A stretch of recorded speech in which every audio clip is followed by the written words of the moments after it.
Howdy, howdy. Sorry I'm late. I don't think you guys are getting game audio.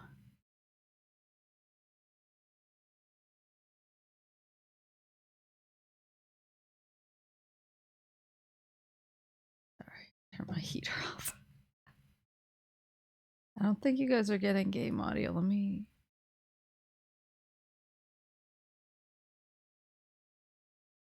I noticed because the music right now is like bub bub. I was like, I don't see the bum bums. Huh.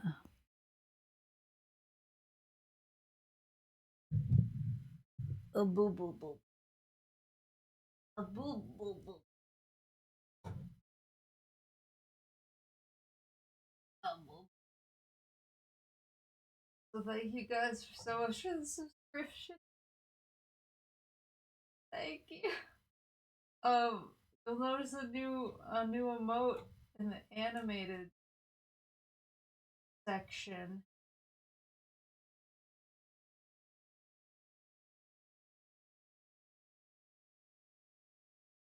New emote in the animated section.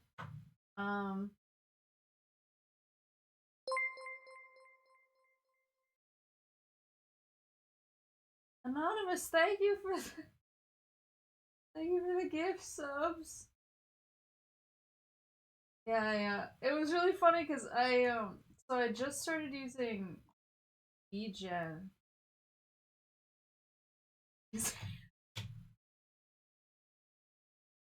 We're fine, it's all fine.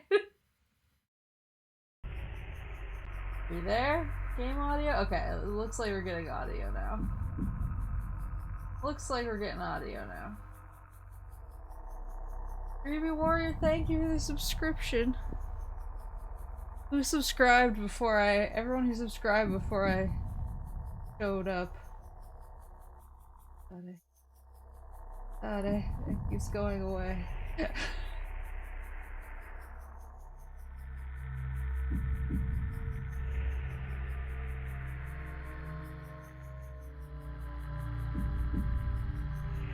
The day you added your voice.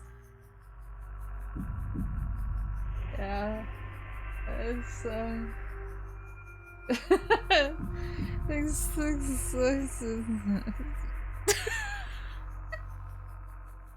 I'm super normal.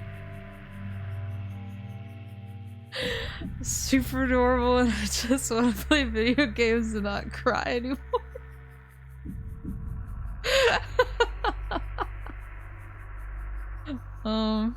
But yeah, I just started using Vgen, and I wasn't really sure what I was doing. I only signed up because Mikan makes the Chikawas, and they're so cute, and she tweeted about some Chikawa she had made, and then she said, oh, and you know, like I offer them on Vgen, and I was like, I really want one, they're so cute. And so I signed up just so that just for that, actually. That was like the only reason I made an account, so I could commission Mikan for a Chikawa.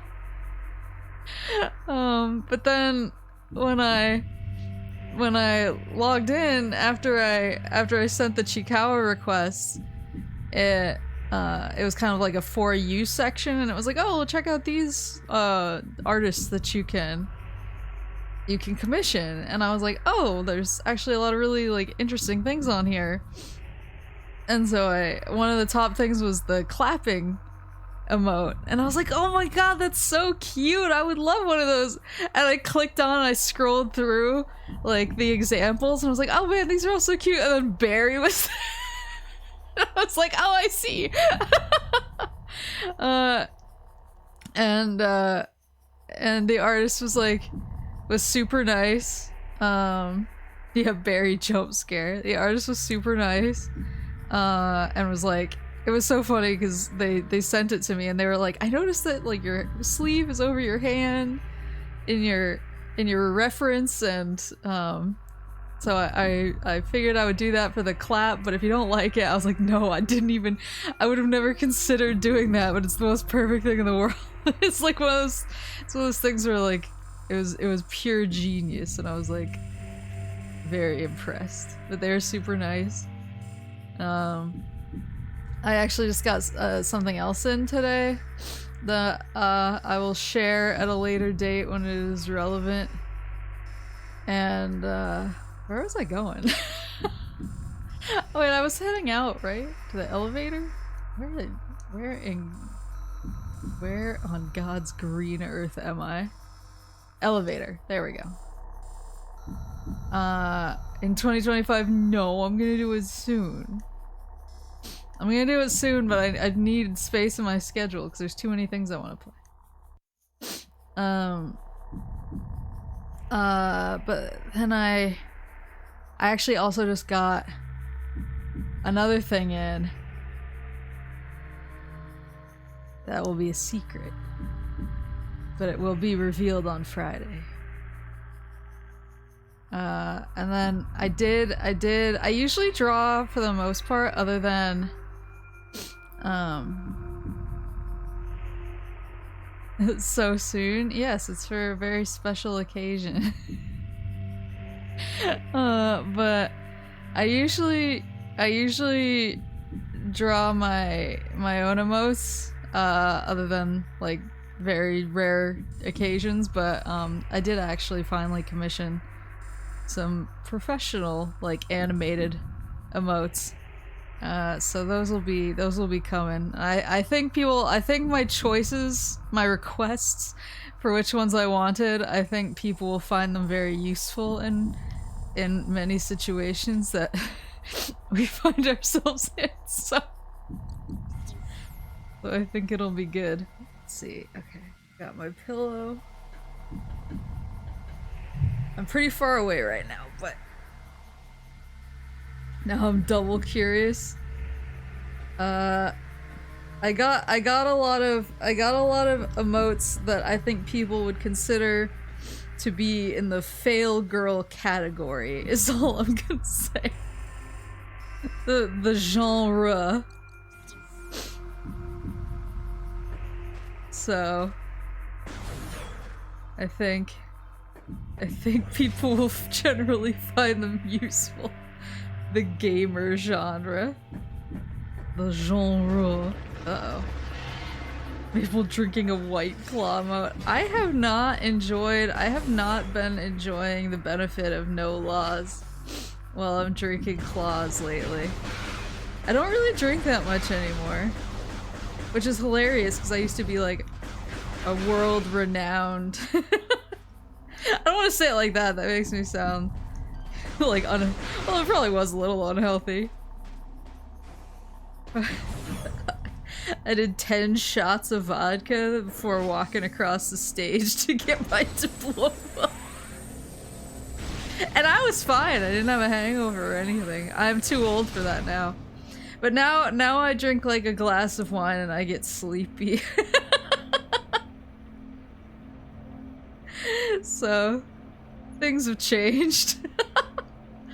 I did go to the barcade with my friend last weekend, and what did I have? Oh, I had a beer. Because they had like a local sour, and I don't always drink sours because sometimes I find them to be a little much, but like the bartender was insistent. She was like, it's really good, I swear. And I was like, okay, I'll try it. And it was really good. So I had a beer, and then we went out for dinner afterwards. Actually, a really funny story about that. We went out for dinner. Oh, I could probably get in that place. We went out for dinner afterwards, and my friend got a drink.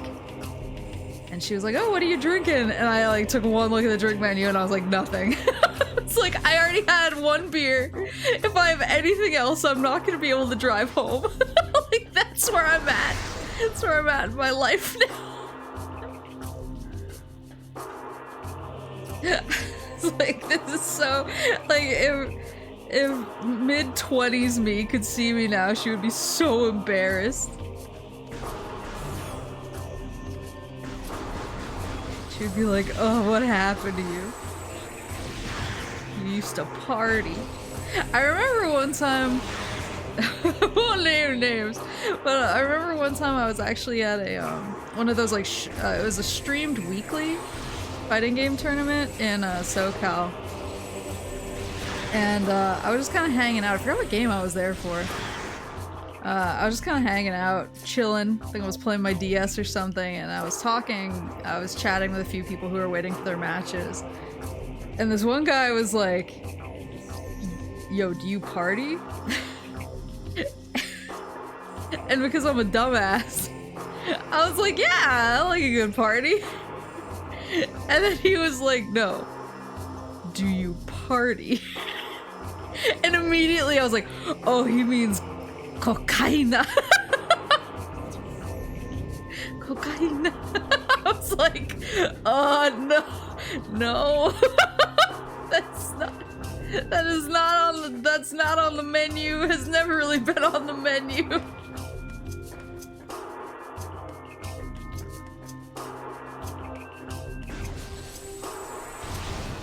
Can she say that? I don't know. I did send Kuriko, I sent her the video of one of her old Phasmo streams where I learned a very interesting Spanish phrase.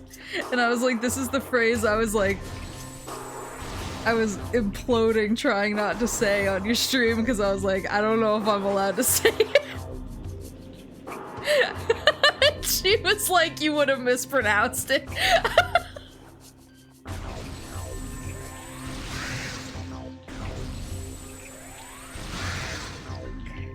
I want to get to this room over here. That feels like there will be treats. Have I? I haven't messed with that yet. I don't think. What?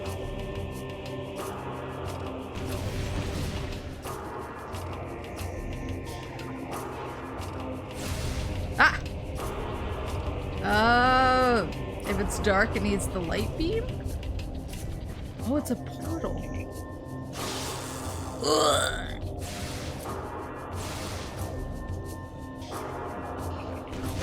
Aha!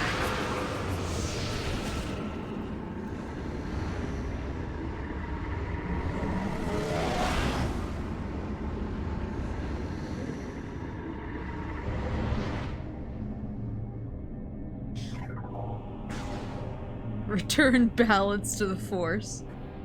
Whoa! What are those? Where am I? Oh, it's just a room.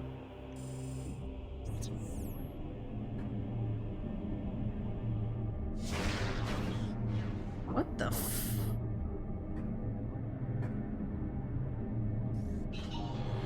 This calls for some scan. Blast shield on the door. Analysis indicates that the blast shield is powered by 5 energy pods nearby. Destroy all 5 pods at once to remove the blast shield. This is the gamer cave.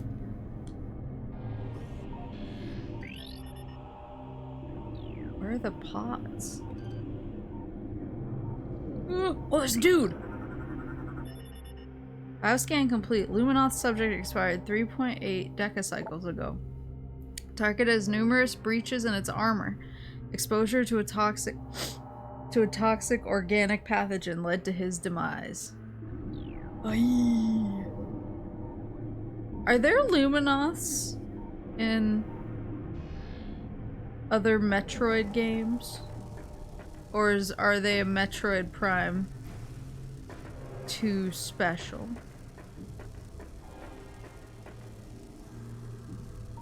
I shoot these guys with light? Nope. Missile expansion acquired. Where's the pod, though? Well, I'm losing health. Bioscan complete. This is a collection of mutated ingworms. Ew. Bioforms have been bred for massive size. It appears the ing use these creatures to block access to areas. What am I hearing right now? Oops. Uh-oh.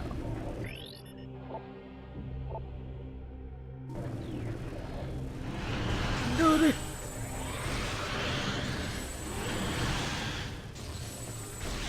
Where's the... It said five borbs of power, right? Oh wait, I think so. Why is there's nowhere to rest in here? Oh! Wait, I don't think I've ever gotten the goo before.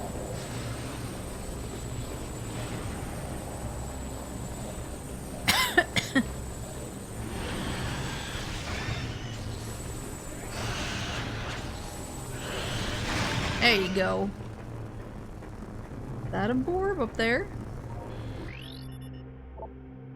Composed of nutrient-grade biomatter protected by a possible source of nourishment for local bioforms.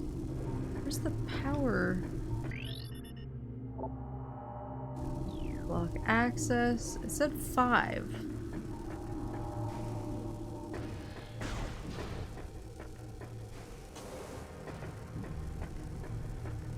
Edible.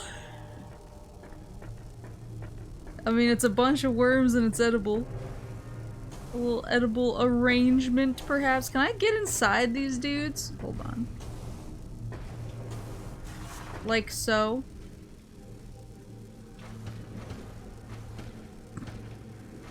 Signs point to no. Hold on.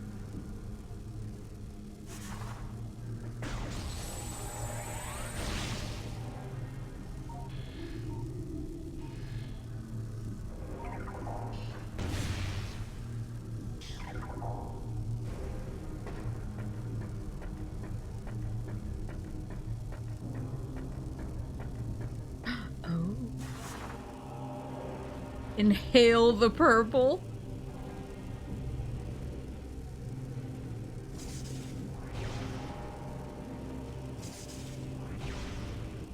What? What good is this? Am I not supposed to be here yet? Is that the problem?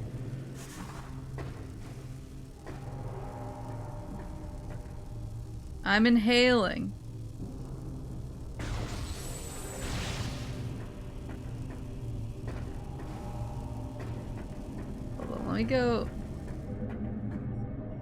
Let me go rest some health up a little bit.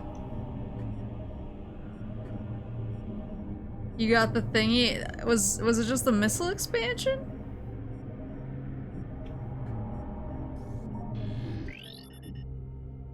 Blast shield on the door blocking access. Analysis indicates that the blast shield is powered by 5 energy pods. Destroy all 5 pods at once to remove the blast shield. Are these the pods? This? Or are they different pods?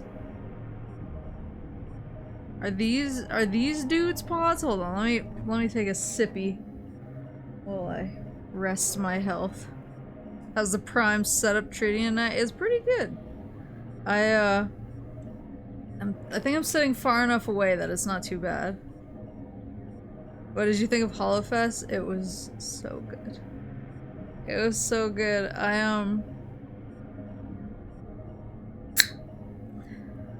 I usually... Oh. Why'd you spray everywhere? I usually during, for HoloFest I like to watch all of the stages. Like, obviously, Koro-san is my Kamiyoshi. So whatever stage she's on is kind of my, like, top priority. But I like to support all the girls, and I am a fan of a lot of the girls.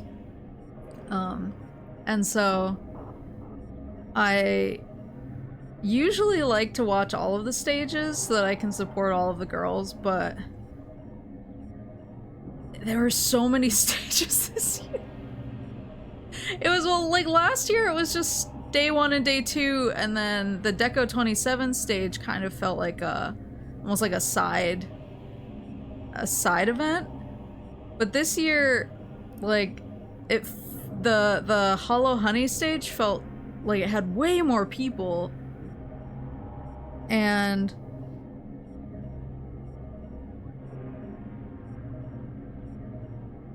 ugh, don't hiccup, please.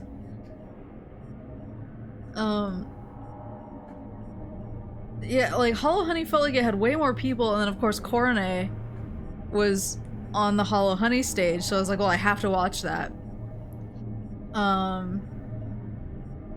And so I looked at the price of all 4 stages. It was 4 total this year. And I was like, oh, that is like not responsible of me.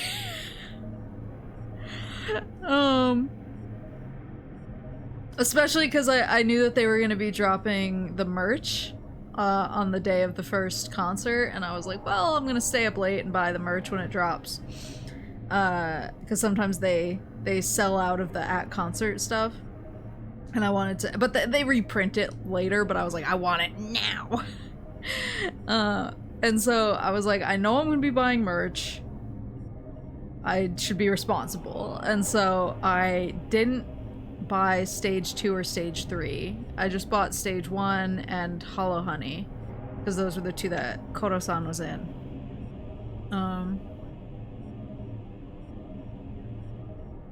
And but I still felt really sad, because I was like, oh, I really love a lot of the girls. Like, I was really sad about missing Okayu. I think she was day 3. I was sad about missing Fauna, who's day 3. And I was sad about missing Pecora, who was stage 2. And so I was feeling some regret about it, even though I was like, I know, so it's 3 pods.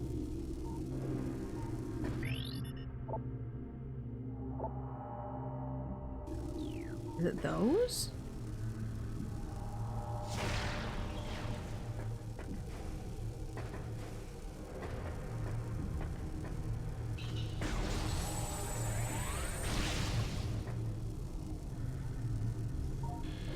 I think I'm like way overthinking this. But wait, how many? 1, 2, 3, 4, 5, 6. Wait. Okay, there's more than 5 of these things, so these aren't the pods. It has to be these, right? I think I should probably leave and continue the game. And come back when I'm grown.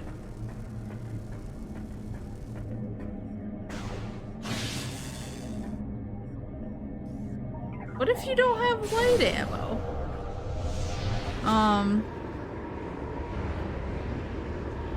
But, so I was really sad, but then, it turned out a lot of the girls who I was really sad about missing were actually on the Hollow Honey stage. So like Okayu was there, and Pecora was there, and Fauna, and Polka was there. So actually the Hollow Honey stage kind of made me feel a little bit better about missing the other stages. Like, I still would have liked to see their like performances there, but I do kind of feel honestly, like, the Hollow Honey stage was so good. Like, I feel okay about it. But it was really, really good. My wife did a flip again. No hands this time. I honestly think one of my favorite, like, vocal performances of stage 1 was Risu.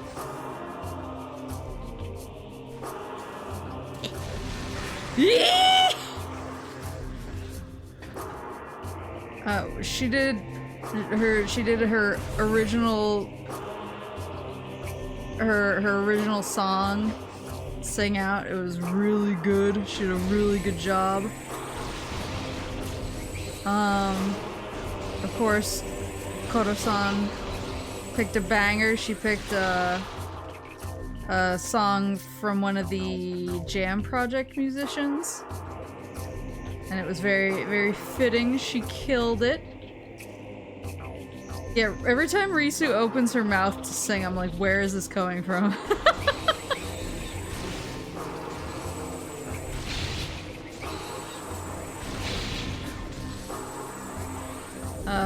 but those were very good. Wasn't the thing that Bales did, wasn't that by like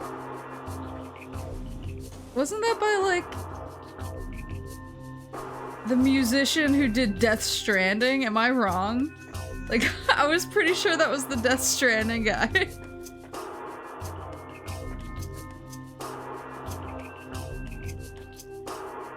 Ludwig Forsell?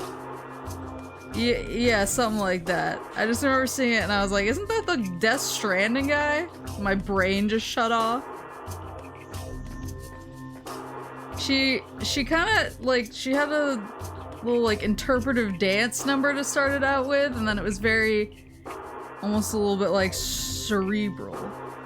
I think it was from an anime movie he did called Belle. I've never heard. I need to get back into the animes. I am behind. Sometimes I get really I fall back into anime and like all I do is watch anime. I'm just like I'm in the grind set with catching up, and then I catch up with everything, and then I get sad and I go do other things for a while. Right now I'm in the about to start the grind set stage. Like I can feel myself. I can feel myself falling back in. New lore entry. Luminoth data pack translated. Dissel's Testament. It is inside me. Oh no! I can feel it spreading, clawing at my will, tearing at my thoughts. It moves me against my will to this cavern. Here it will end. I do not wish this. Do not want my body to become a weapon for the Ing within me. It hates. It demands obedience. I will fight to the end. I shall self-terminate before I will be a pawn of a filthy Ing. Oh god. That's not good. That means the Ing can control them. Oh no! What if the dude who asked me to do something has an Ing inside of him? VTubers are our anime now. Anything else in here?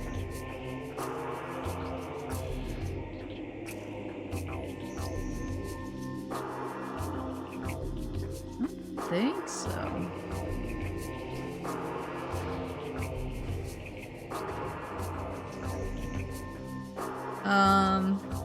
Yeah, stage one was super good. Oh, yeah, Chloe had a really good. She had a medley of her original songs, and I always forget that her singing range is basically like she can just duet with herself. And it does not sound even a little bit like forced. So I think I want to enter from over there. I have a feeling I can't get up these. But maybe I'll be surprised. I can check on my way by.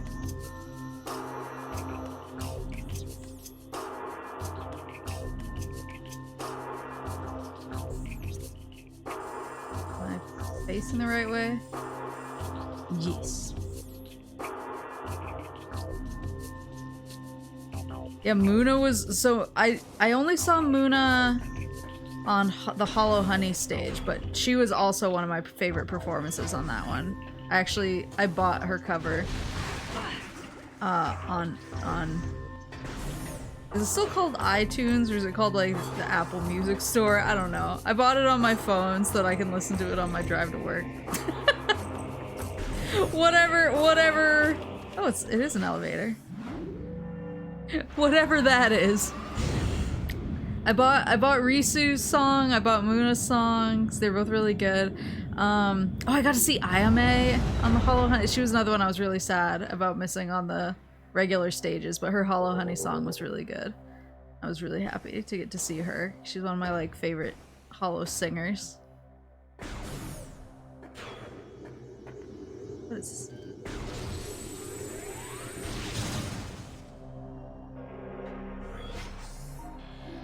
That looks scannable to me.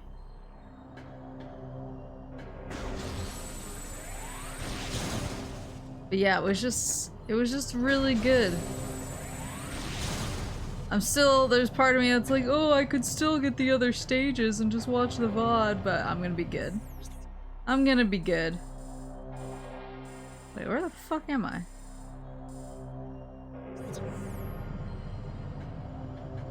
Is that not where I thought I was going?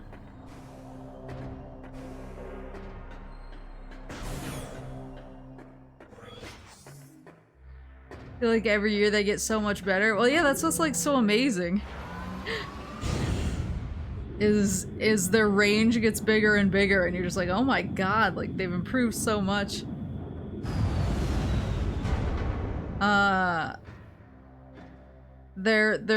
Kiara's finally really like using her lower range, which makes me happy.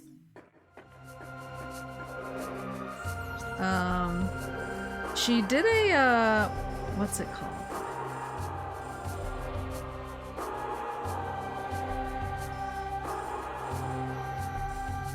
She did a unit song with Chloe that had Chloe mostly, or if not entirely, singing in English. And at first I was like confused. I was like, is Chloe singing in English right now? It must just be like this part. But no, like basically the entire song was in English and Chloe still did it. And as far as I know, she's not like a super comfortable English speaker, so I was super impressed with her. Plus just her singing is really good. Koyori was breathtaking as always. It was just good. It did screw up my sleep really badly. Because I watched stage... luckily, I lucked out because stage 1 and Hollow Honey were the early... Wait, where the hell is this? I don't have to take. They were the early ones each day. Can I read purple? I think I can. Security clearance approved. Through vigilance and strength, we create peace.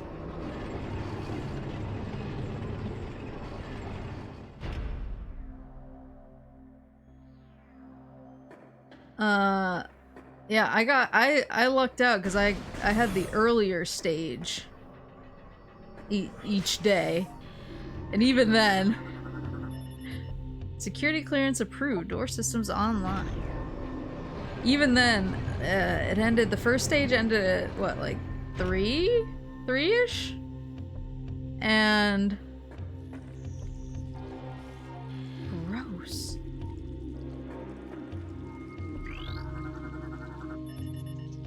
Durable plant form adapted to low light environment. The presence of a plant container suggests it was placed here for decoration, possibly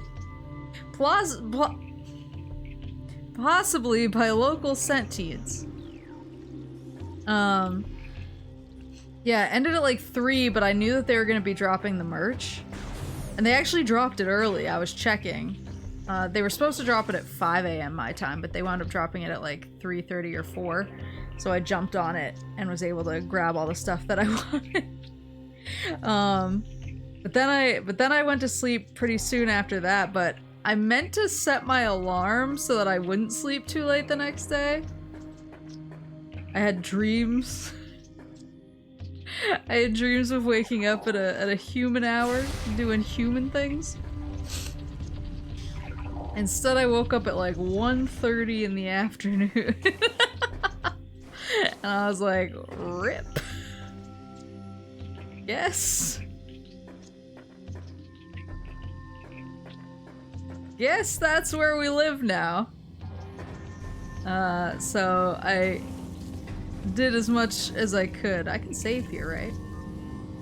I did as much as of my chores and such as I could, but I was so tired from my sleep being messed up that I accidentally napped a little bit, and then the next night, I think it didn't end till like 3 or 3:30.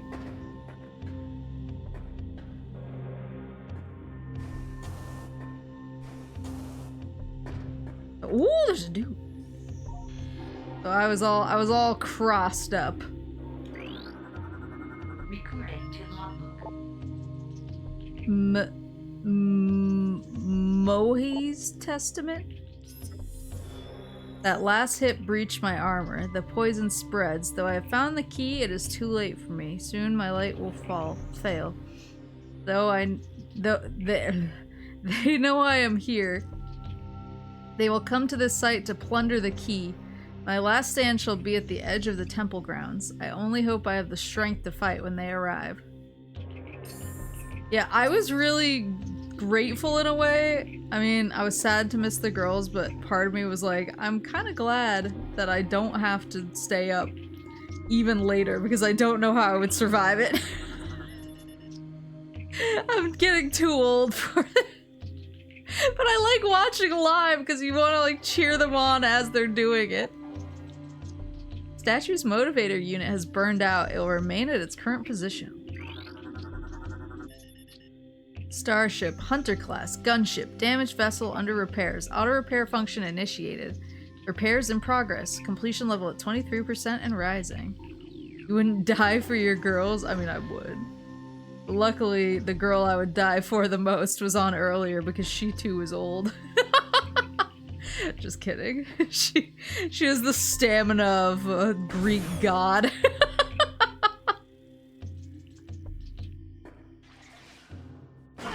Excuse you? Well, I noticed something weird because I was occasionally, when somebody sang a song I really liked, I would go and check the HoloLive Twitter, because at the last fest they tweeted after like every single performance and they were like, that was such and such, and so it was easy to look up. But this year I noticed that they weren't really tweeting it.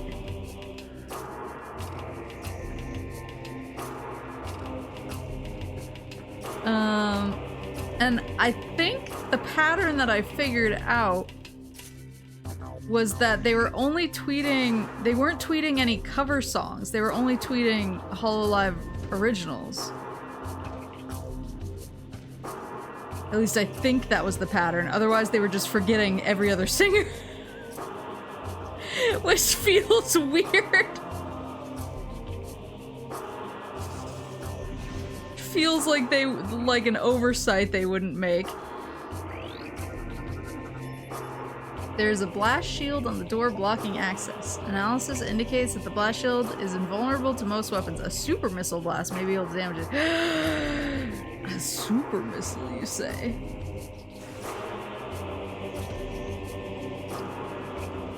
Yeah, I was getting irritated because I was like, what is this favoritism on the HoloLive Twitter? Forgetting half of my girls. And then I was like, oh, I think for some reason they're just not mentioning the cover songs.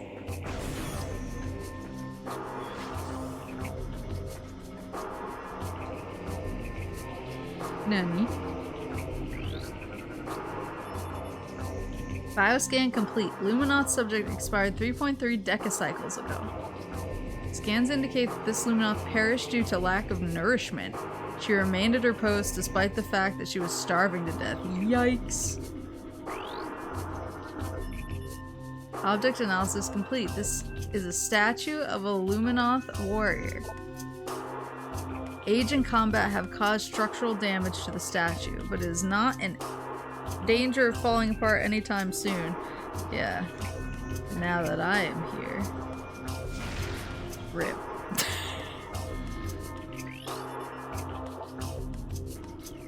I'll get you yet.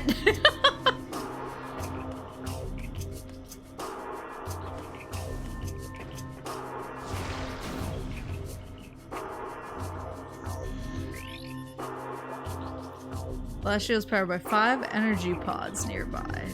Okay. What is an energy pod?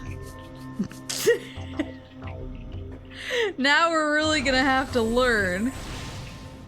Is it this? Power grid, motivator unit, and an energy projection array. All systems are offline due to age or structural damage. I have to learn now. They're making me learn. That dude doesn't have the horn thingy that these guys do. It's a pod of energy. Thank you. Is it these little purple? Is it these purple bros?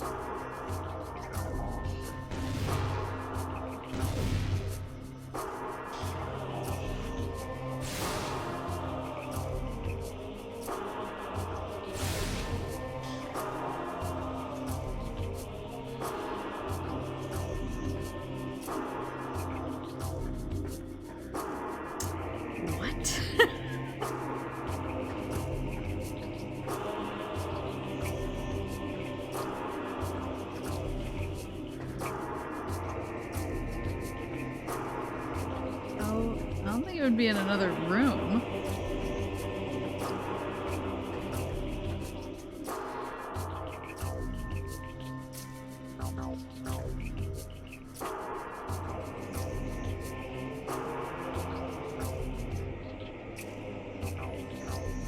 I scanned these boys. Normally I'd give you some misguided piece of advice right now, but I think you're further than I ever got in this game. Yeah, because I'm gaming. I'm gaming and look where it's gotten me. They want me to solve puzzles. It's not fair.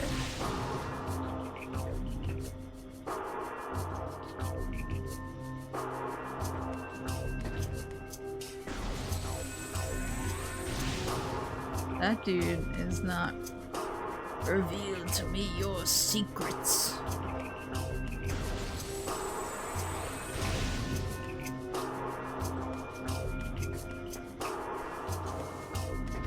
The solution is going to haunt me. I swear to God. It's like, bitch, stop trying to do this. You can't do it. Walk away. Please. It's so mean to me. Fine.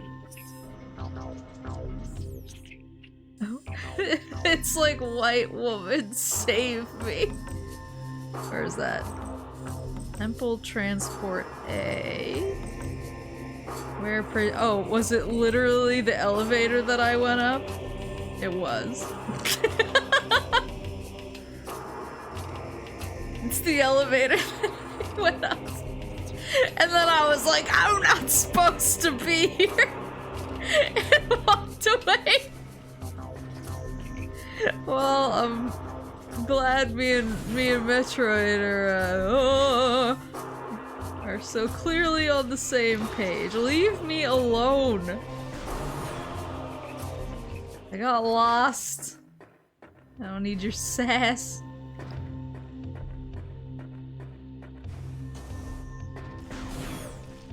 But yeah, it was really, really good. Part of me was like, oh, it would have been cool if I had gone to Japan a couple months early. I could have seen this in person, but then I was like, I don't like crowds. I probably would have been like a little bit miserable.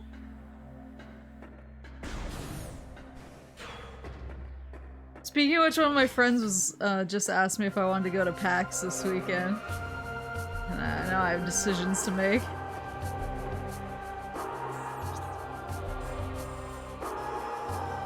Part of me is like, it's been a long time since I've been to PAX.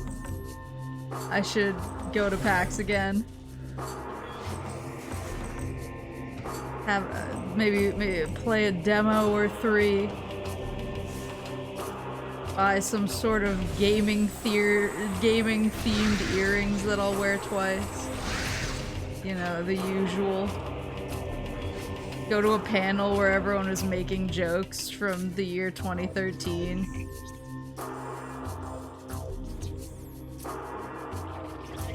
Have somebody kick me off of a gaming station because him and all of his 13-year-old friends want to play Smash.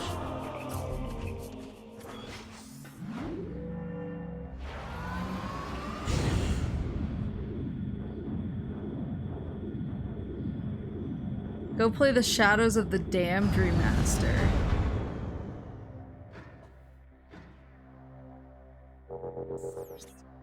There's a Shadows of the Damned remaster? When the fuck did that happen?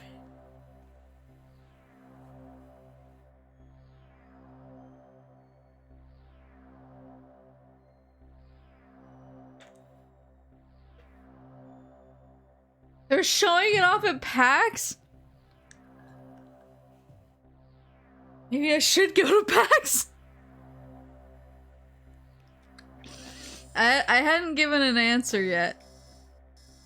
My friend was just like, hey, you want to go to PAX? And I was like, oh, maybe. I don't like driving to Boston, and I don't like crowds. But Shadows of the Damned makes it interesting. When do you think idiot-proofing a game goes from helpful to intrusive? I do like that Metroid lets me make mistakes for a while before it starts being like, hey, listen. Ratchet and Clank was a little bit too, like, Clank, when I was doing puzzles, Clank would crawl up my ass and be like, let me do it for you. And Sonic Lost World, I loved 99% of the game, but that one stage where I was malding really bad, I was malding, but I really wanted to beat it fair, and then I accidentally, like, triggered the thing. Because it's just an item that you jump into and it doesn't ask for confirmation. It's like, you jump into it and it's like, okay, you beat it. That's where I'm like, no, like, give me more, let me tell you no, you know? Like, I feel like Metroid lets me bang my head against the wall for just long enough before it's like, okay, sweetie. Now it's embarrassing. I need to be embarrassed before the game steps in. It shouldn't try to keep me from being embarrassed. Let me be embarrassed.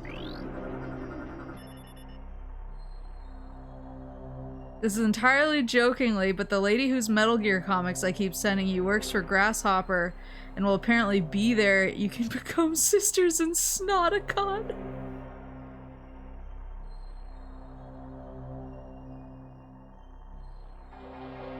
Should I go to PAX? Pathway to Torvis. Beyond the pathway to Torvis sector lies. Oh, maybe I should go to PAX. I was on the fence, but now I'm curious. What is this? Object analysis complete. The door is blocked. A telekinetic barrier is present. Its mental signature is similar to that of the Luminoff.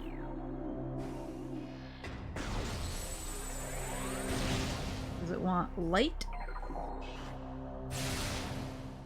Does it want darkness?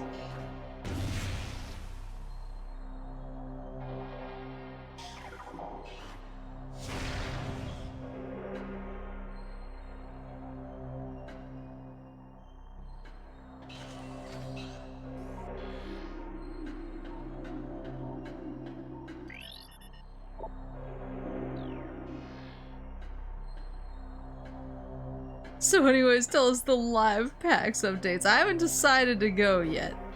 But I haven't not decided to go yet.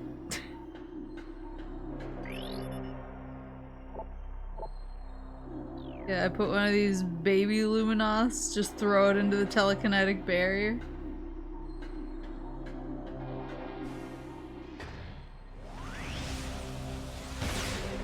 Let me through. Oh, I'm using light energy right now.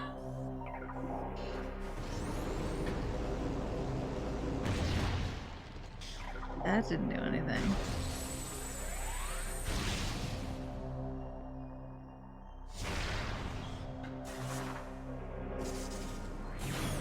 Oh.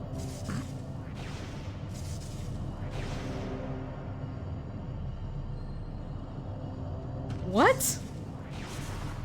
Okay, so bomb was one of them.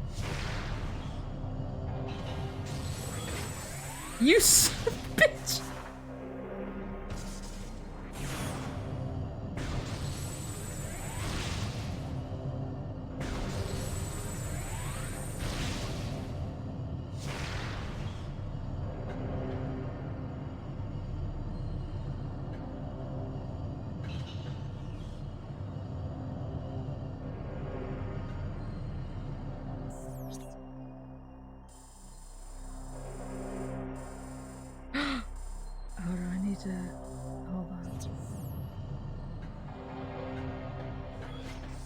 I think I was making schmoves and I wasn't really looking at my map.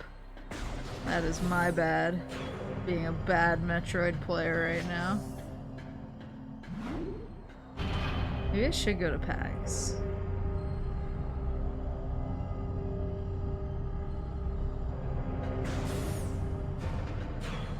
Now Shadows of the Damned has me thinking, oh, there's a dude!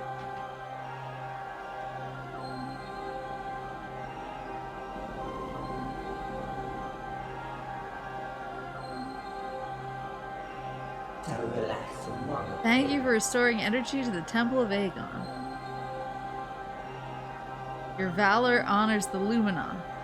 Those who have passed and those who remain here under my protection as they sleep in deep stasis. Be on guard, for the Ing do not suffer defeat lightly.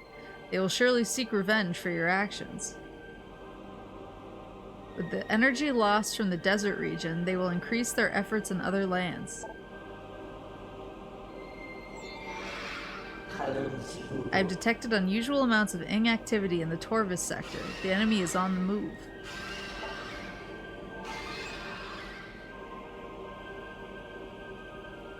The swamplands of Torvis are treacherous and can hinder you considerably. Bear this in mind as you move through the bog.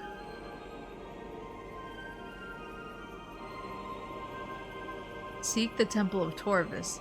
More knowledge awaits you there. May the light of ether serve you well.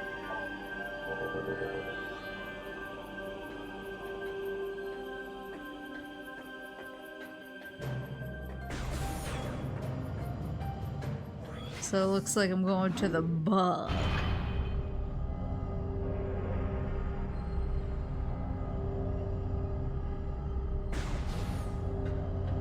Yeah, what else is showing at PAX other than chat?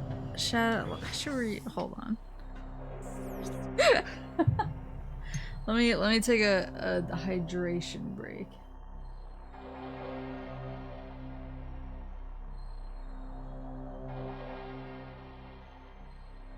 Isn't Saturday sold out already?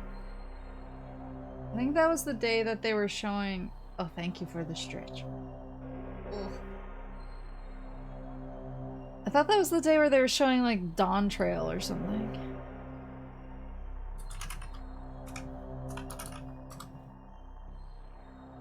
Or they have like a panel for like more Dawn Trail information. I think.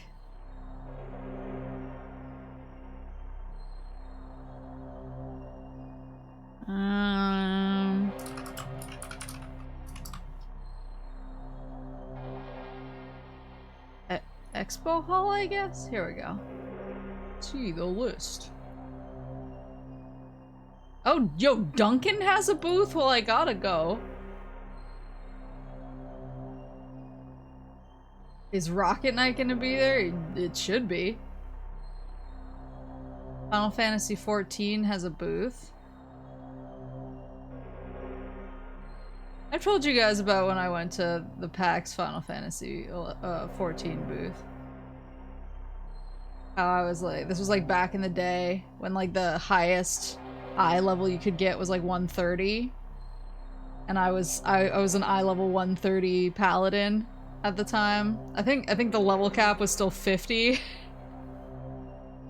And I went to do one of the challenges at PAX, and they just randomly pair you up with other people in the line. I was there with like a friend or two, but we had to get paired with a bunch of randos.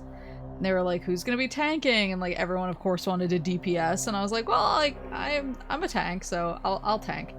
And then one of the guys that we didn't know just stood next to me for the whole rest of the wait, and it was a long wait. It was not a short wait. He stood next to me until we got up to the fight, like giving me tips on tanking, and I was like, brother, I know how to tank. I play paladin. I'm eye level 130. Like I've done like I've done like Titan Extreme. This is not like back when that was an accomplishment. I was like, this is not like, I don't need help.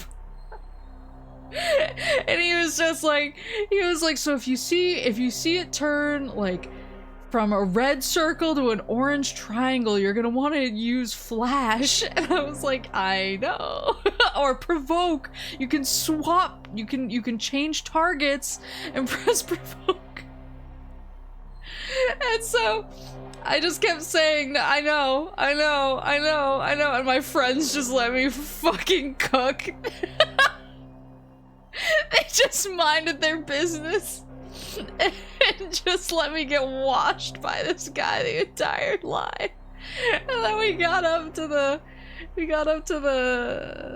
trial, and we did it, and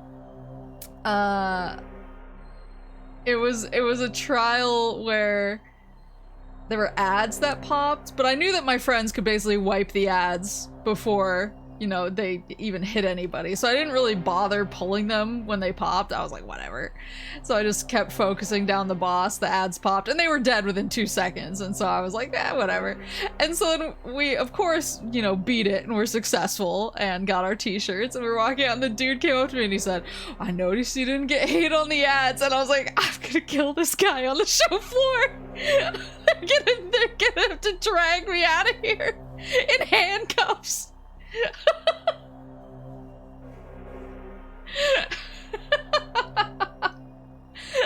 It's like, I'm finally about to be arrested, and it's gonna be over tanking in an MMO at a gaming convention.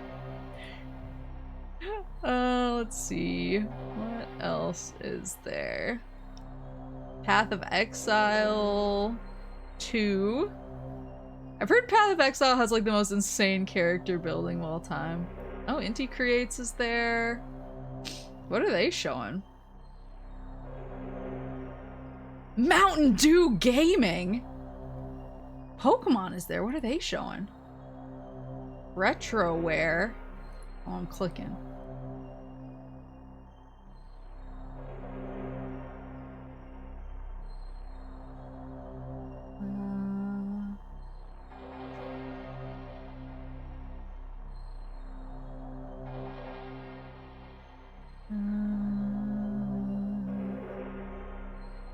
I wish it would just list the games for me.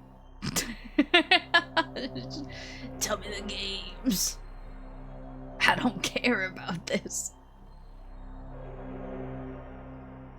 Chaotix Development. Chaotix Game Development, and it's definitely in the Sonic font. That's the most insane thing I've ever seen.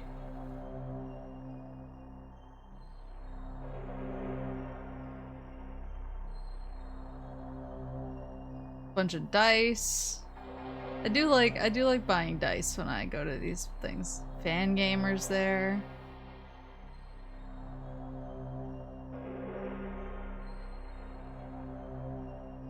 Geek Therapeutics. I could use that.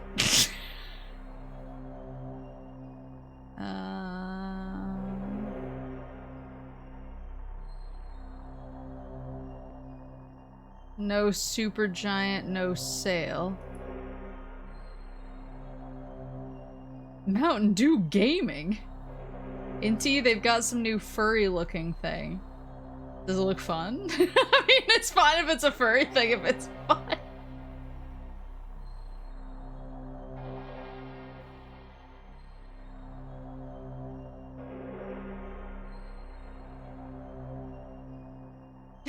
Send people to the electric chair for that crap.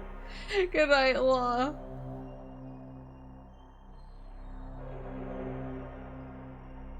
Huh. What is Pokemon showing? Pokemon has a booth, but I have no idea what maybe... They couldn't be showing the new, not Arceus, but... but that thing.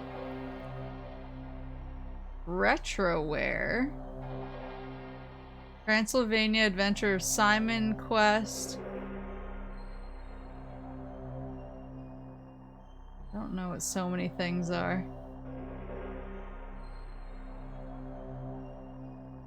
Chaotix game development.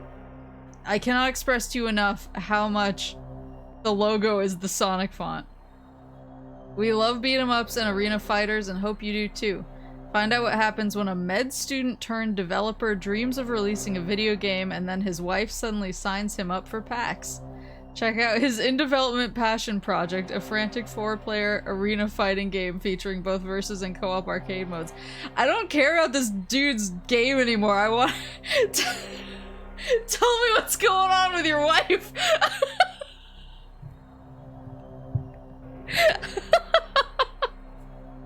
Do you think if I just walked up to the booth and was like, so what's your wife's deal?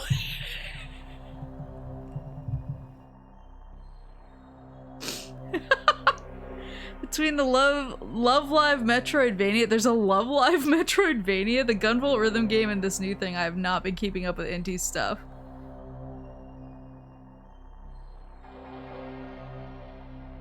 Came to steal your wife.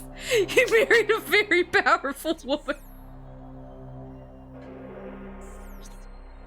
Well, that's the thing that I like about PAX, is sometimes you... Okay, I should be able to get it now. Sometimes you discover cool things. Sometimes there's like free stuff, but not in like the I love free shit kind of way, but in the legitimately like, oh, I got a cool code for a demo that I'm really excited to try out. That's like my favorite stuff about PAX. Keep doing that. Still need to play the Galgun Gothic platformer spin-off. Sounds amazing. Recording to logbook.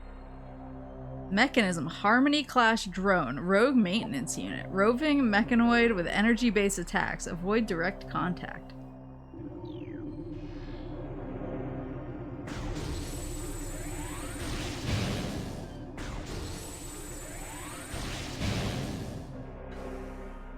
Yeah, maybe, I don't know. I was thinking of inviting some of my friends over to play board games. Maybe I'll go to PAX and maybe I'll go outside. But it's so painful. I don't wanna. I already went outside enough.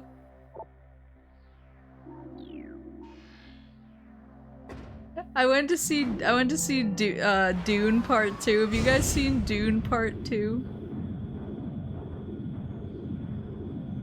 It was simultaneously, and I mean this respectfully, I did enjoy it. I mean this entirely respectfully. It was simultaneously the longest movie with the most breakneck pace I've ever seen. Like, it could have easily been 2 movies and I wouldn't have blinked. But like, they had so much stuff to pack into the 3+ hours that the movie was. And it was just the amount of stuff that they were trying to pack in there was like, every time they gave some kind of like lore drop and I was like, oh, that's really cool, I want to know more about that, I would have just started pondering it when they would immediately jump to like the next scene and someone would be dead, and I was like, what's happening? When did he die?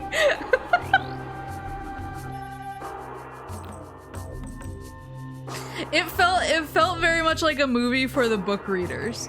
And I've talked to, not like book readers, but a lot of my coworkers have like husbands who are big fans of the books, and they said that their husbands love the movie. So I think if you read the books, you were probably like, this is my shit, and they're really getting it all in here for me to enjoy. But if you don't have that context, you're like, holy shit, let me sit with that for a minute. I couldn't tell with it being like an 8-episode series.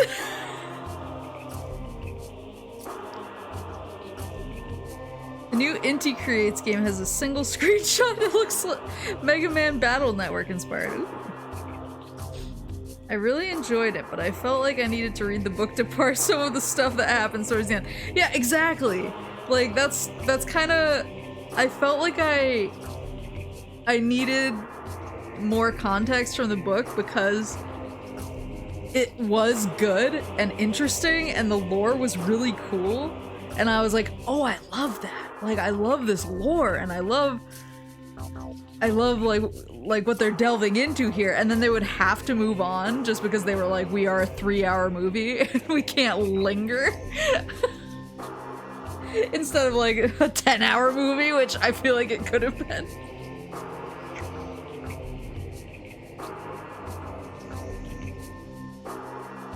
So I would say, like, overall, it was a really good movie, but if you haven't read the book and you go see it, kind of like do some mental stretches ahead of time and be prepared to take in like a lot of information and digest it like as fast as you can once it comes in.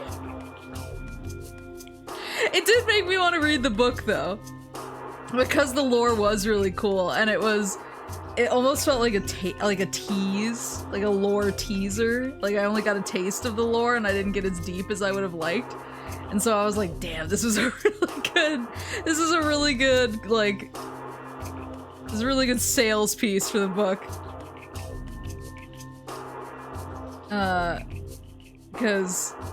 But I did like it. I think they did a really good job. I think there's just so much material to adapt that it's impossible to do it at like a regular pace. Now you find enlightenment and peace. I actually went next, I went, there was a Barnes & Noble near the theater, so I went over to it and I was like, can I just find Dune? And they had a couple copies, but they were kind of like special edition copies that were really expensive, so I was like, yeah, I'll check the library.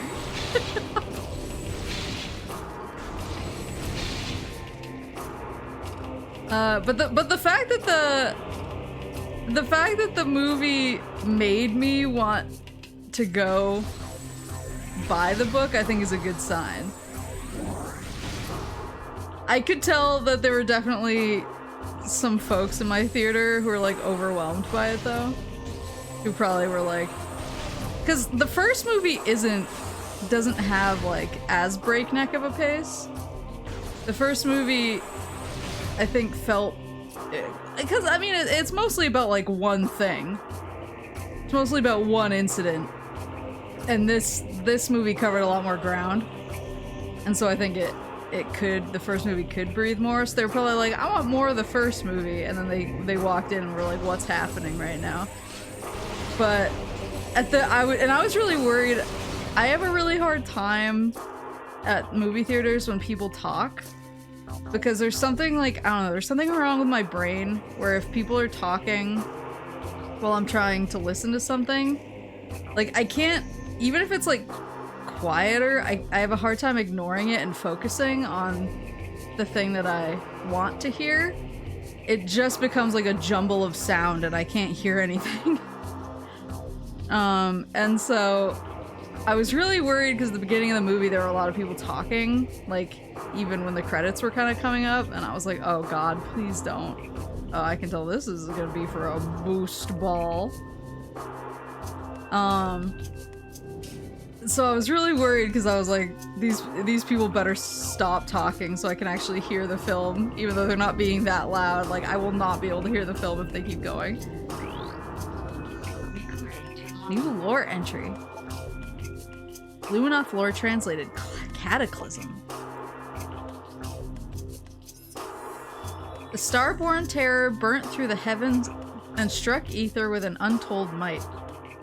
We all expected the world to shatter, but Ether held. There was great devastation, however. The green plains of Aegon were scorched forever, and the forest of Torvis was engulfed and racked by the sea. The skies burned for days, casting darkness over the land. Sheesh!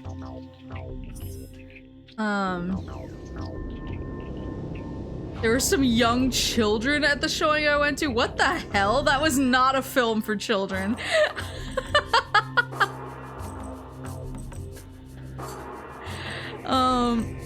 But yeah, at the very beginning of the showing that I was at, there was a kid behind me who should not, well, I don't even know if it was a kid. It was a teenager, probably.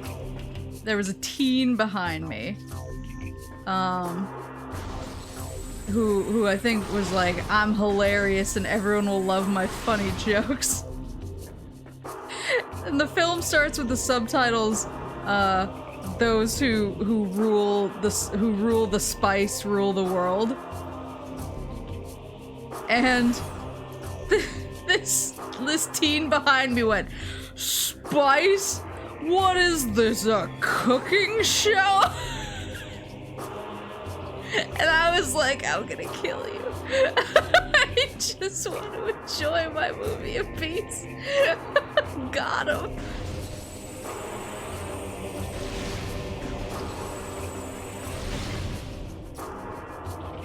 Damn, that was a good one. I was just like, don't make me come back there. Dare. Woo!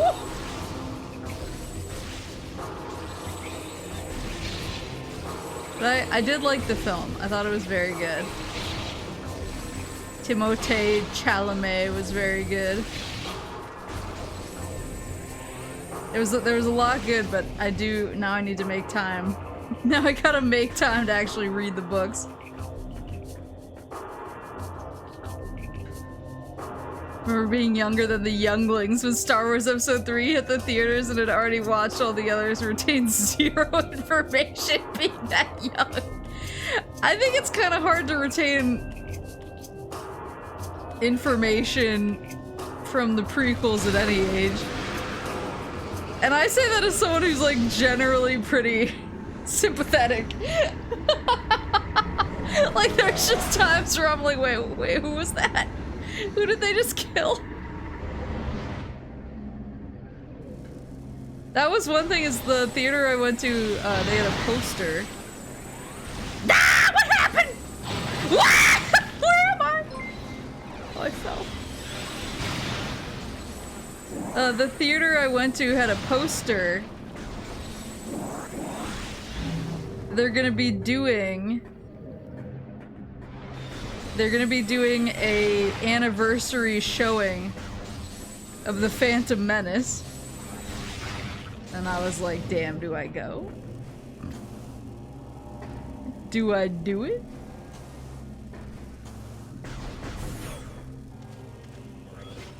Do I relive? Do I relive the time a lot of people just wish to forget? I can already tell this place is gonna suck.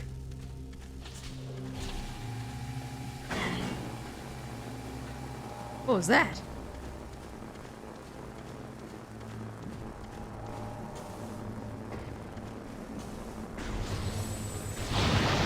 I need sheep. You know everyone is going to say now this is pod racing in unison. There we go.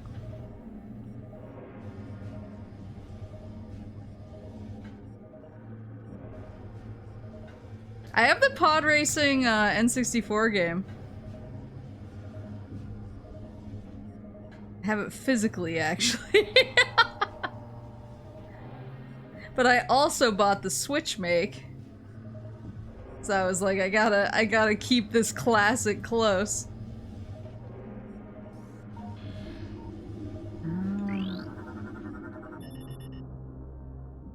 locking unit is part of a safety system. Release unit by energizing nearby bomb slot. When all 4 locking units are released, the transport will be cleared to energize and move. Okay, so I gotta get bomb up there. How does one... over there?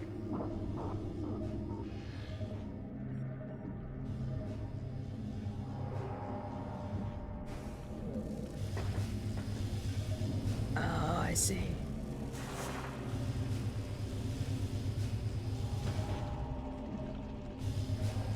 The last time I went to like a rerun in the theater was before Rings of Power aired on Amazon.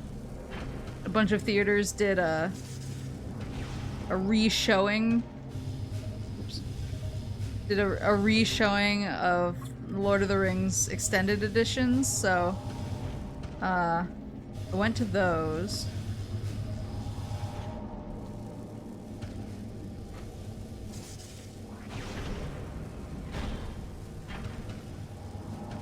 Oh, it just locked me out.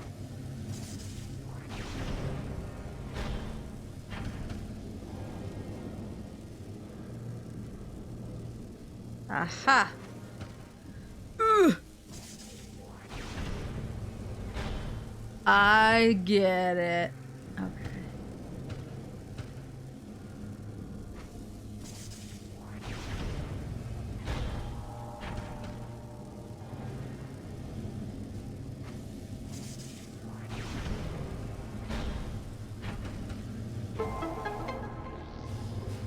Whoop, whoop, whoop, whoop.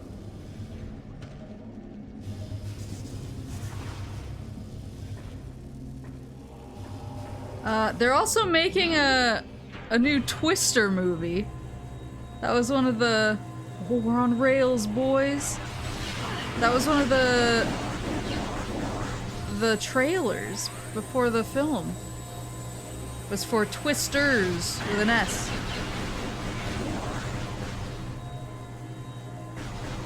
The board game Twister? No, like the Tornadoes Twister.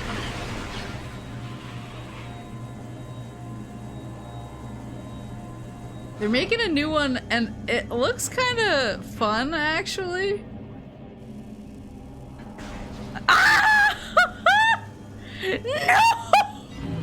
No!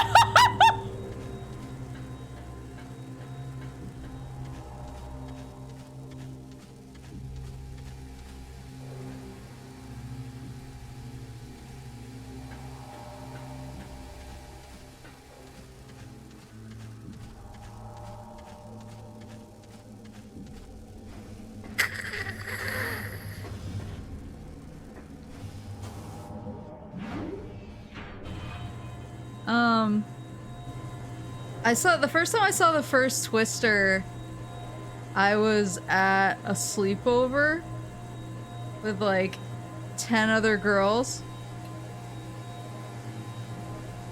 And I got so scared from the opening sequence where they're like hiding in the basement and the dad gets like sucked up into the storm. I was so upset that I had to like go sit in the kitchen with the girl's mom while everybody else like hung out and watched the movie. I watched it when I was like later as an adult. I watched it and I was like, oh, that was pretty good. So I am actually excited for the new one, but every time I think about Twister, I think about how embarrassing it was. I was just like so scared. I was like, what if a tornado hits right now? Which of us will be sucked up into the storm? We live in New England. Have I seen?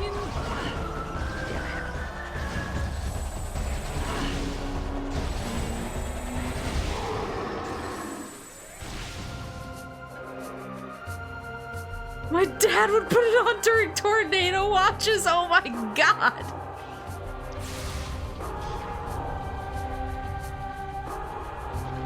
To be fair, we once had a shark attack at the beach that we would go to in the like for a week in the summer, and Papa Moose immediately threw Jaws on the TV.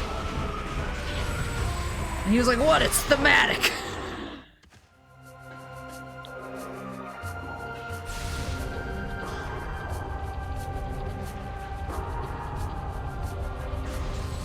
That's like, Mama Moose is weird because I watch a lot of horror movies, and I tend to, when I'm like visiting them and staying for a couple days, I'll throw on a horror movie or two from my like list of stuff I want to watch.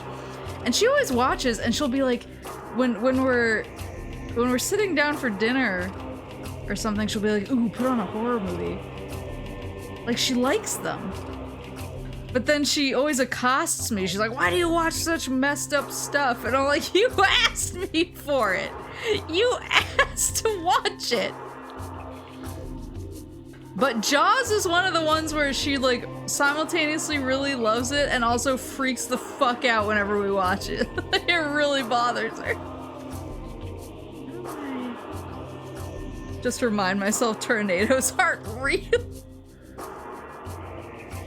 Remember coming home from visiting family, staying in a motel. There was a tornado touching down in the town at the time, and my older brothers were terrified, but my dad and I stood at the door while open to watch the weather. Same thing happened with a hurricane while at home, so I've always enjoyed it. That's what Papa Moose is like. So he has a, whoa. Oh, I see.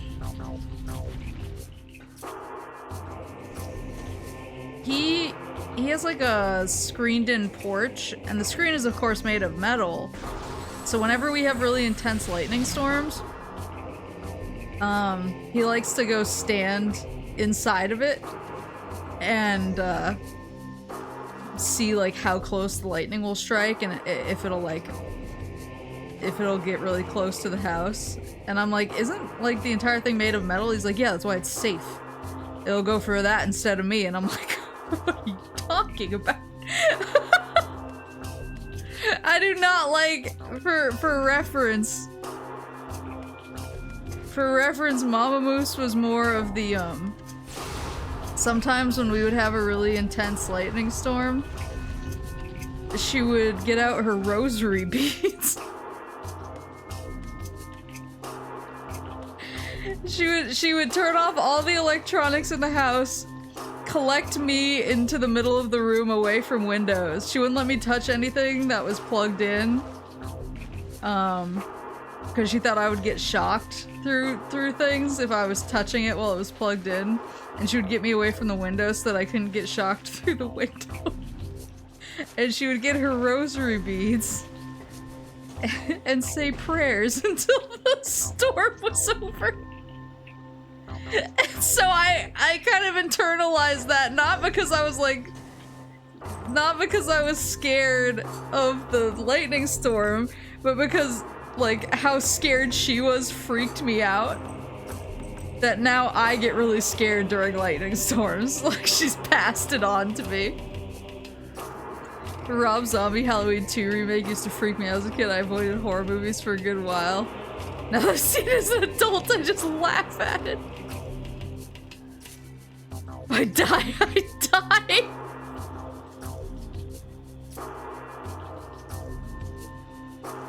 Does your mom know anyone who's actually gotten got by lightning?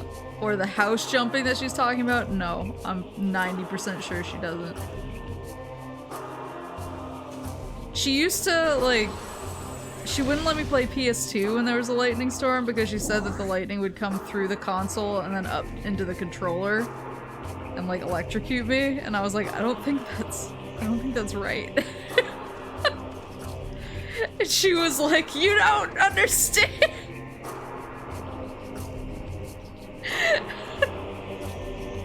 And then when I got older and I got wireless controllers, she was like, "I don't know if that's safe." And I was like, "You literally, there's no wire for it to jump up." Beyond this door, the path to the Torvus Bog lies. A verdant land, ravaged by a great deluge and the folly of battle. We honor the life that remains.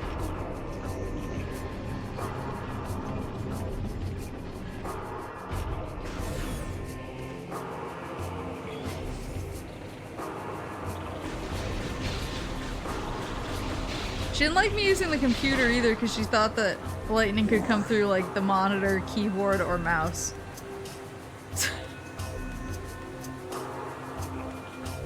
The lightning's gonna kick down your door to get at you. That was how she acted. And I was like, are you sure? And she was like, this is 100% science. Torvus Bog, granted. I'm totally fine, LARP.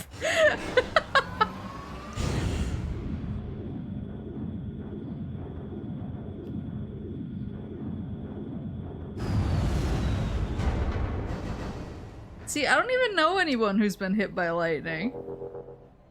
At my summer camp got temporarily paralyzed by lightning. Whoa.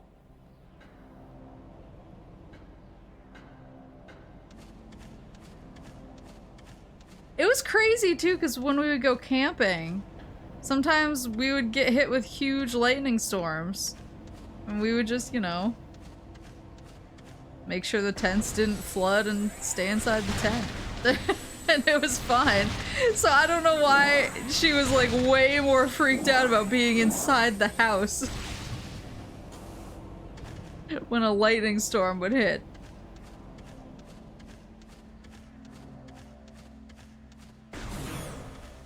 Papa Moose got in trouble at my summer camp.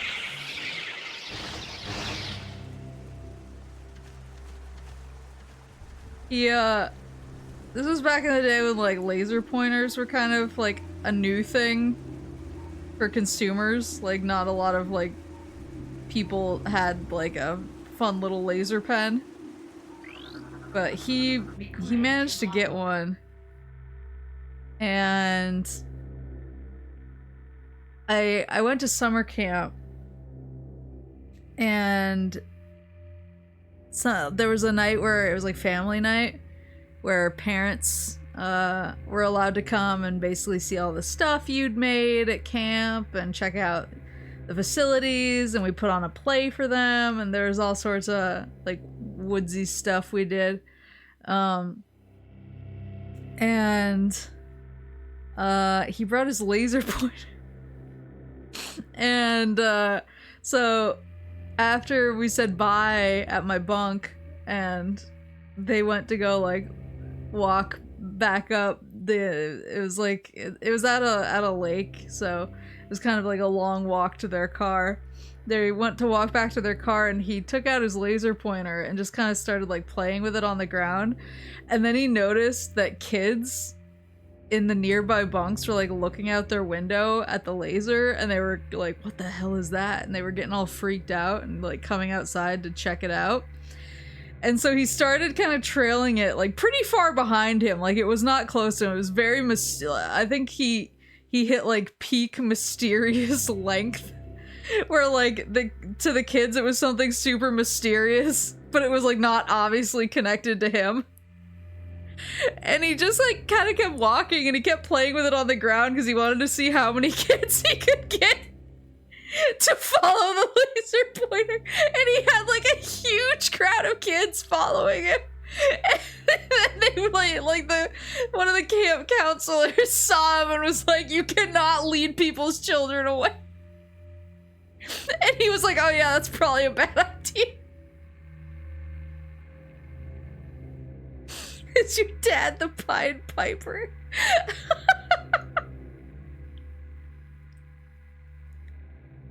Yeah, they told me about it because I obviously didn't know that happened. They'd left me back at my bunk, and then this happened on like their way back to their car.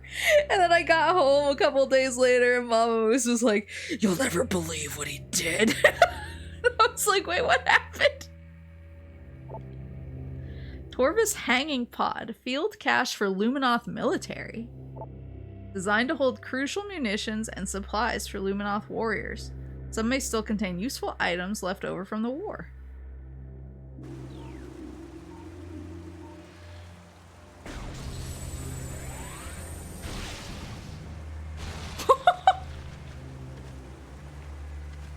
Yeah, she was furious. She was like, he could have gotten us in so much trouble, and he was like, but I didn't. He was like, I didn't, and it was funny.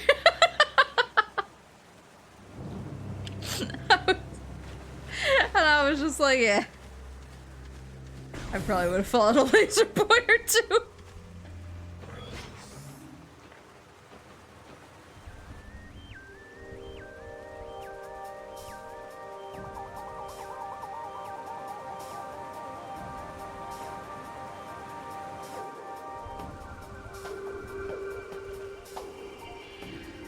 Lots of scam. Porvis Bearer Pod. Living storage units of the Luminov. Durable plant form grows around useful items, produces deadly cloud when destroyed. Deadly cloud. Whoa. Luminoth data pack translated. Blee's Testament. Data transferred to your logbook for further review. They came to the lagoon in the night, delivering true death blows before I could detect them. As my life faded, I sent a call to the cadre to warn this surprise attack. May they find my key and dispatch the Ing who killed me. Only then will my final rest be peaceful. Yikes.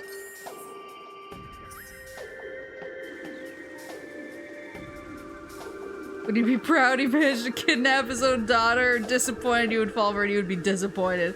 100% chance.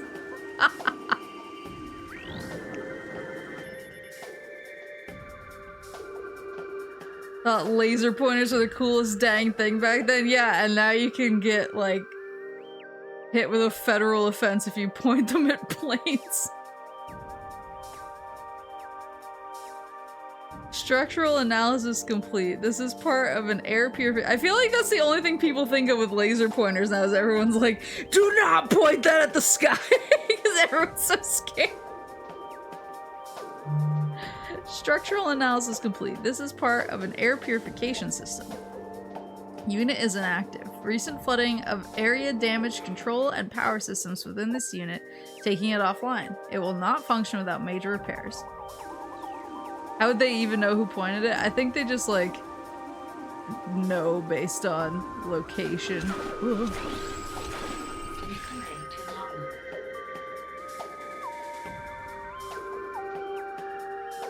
Time machines become a thing. I'm airdropping a drone to Papa Moose. So I got him. There were two,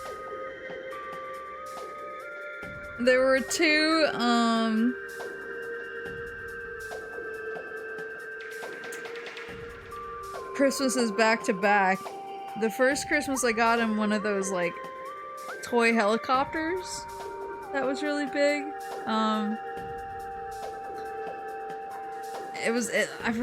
remember the Christmas where they kind of like came out. It was like, oh, toy helicopter, and everyone got them for their dad.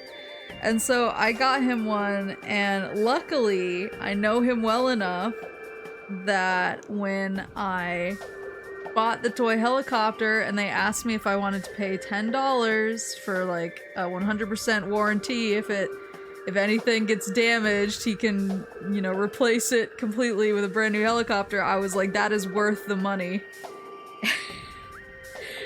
And so I got it, and then Christmas Day, he was flying it around inside of the house and slammed it into a wall. And he went back the day after Christmas.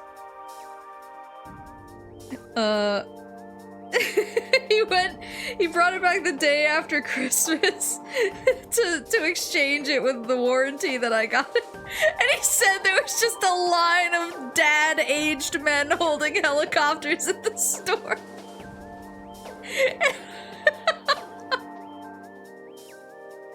I just couldn't stop thinking about, like, they must feel so stupid about the warranty.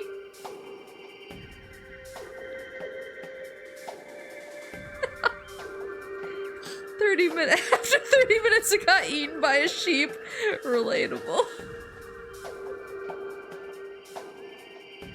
Koji sheep.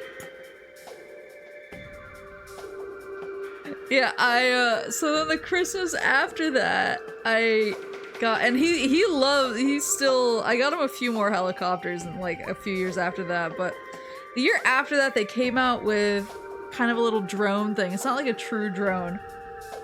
It doesn't have a camera or anything, but it has a spinning laser array. And so basically it flies, but then there's a part of it that spins with these lasers and it spells out words or phrases or whatever. And so you can type in whatever phrase you want it to say, and then you can fly it, and it like spins the lasers, and you can see the word floating in the sky. And for like a week after Christmas, me and Mama Moose would be downstairs watching TV, and that thing would come floating down the stairs with like Wynn's dinner on displayed on it. And we were like, oh my god, get this thing away from him. I think he actually has like a proper drone now. Really shouldn't give like too many details because I don't know if it's legal. He has a drone now. I don't know if he actually has a drone like flying license. I know in certain areas you need one, especially if it's a like populated area. You're supposed to have a license for flying your drone. He definitely does not have a license, and he uses it to spy on construction sites.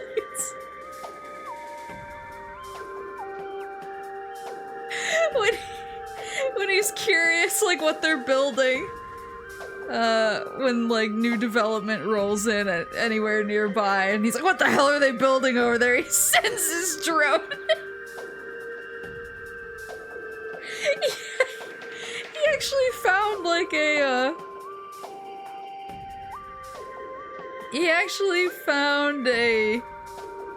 send nudes.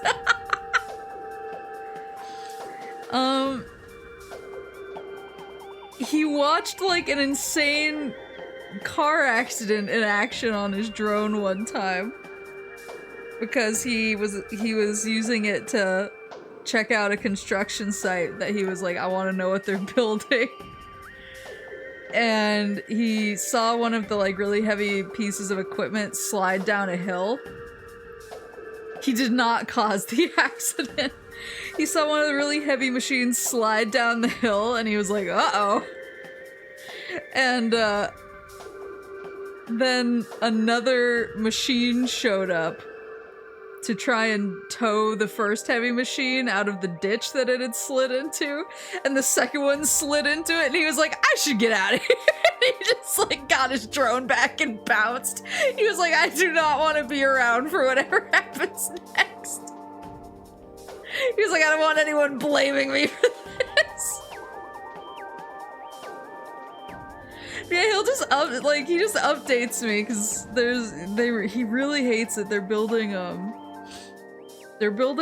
like new houses near, like you can't even see them from their house. You can't see anybody from their house, but they're building new houses kind of close to them, and they're like kind of the McMansion type of houses. They're like really expensive, and like those houses are not really built for the climate out here.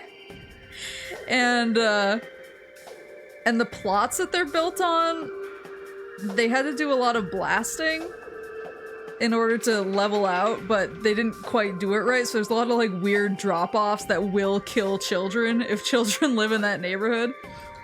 And so he just keeps flying his drone up there. I didn't know he was doing the drone thing at first. He would just like report to me. He'd be like, yeah, so they finished construction on one of the houses, but there's like a sheer drop off in the backyard, and I just don't think that's safe. And I was like, how are you getting all this really detailed information? And then I realized he was flying his drone in. And I was like, this cannot be like kosher. Morphology Shredder. Exploding flying plant. Papa Moose. Durable plant form seeks enemy targets and flies towards them, exploding on contact. Papa Moose's drone. Oh lord, they coming!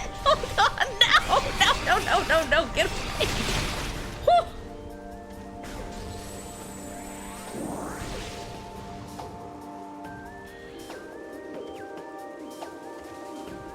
Yeah, I should have asked to use his drone sometime. It seems like he has like good definition camera. He gets a lot. He knows a lot of things. Picks up a lot of detail off of that thing. I want the fishies. I see. I see. Fishy. Recording to logbook. Oh, those are not fishy. Hidelings, aquatic miniature herd animal. Targets travel in large swarms. Contact with targets can cause minor damage.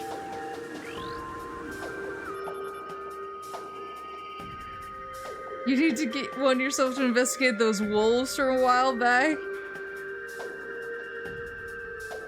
I'm trying to think what.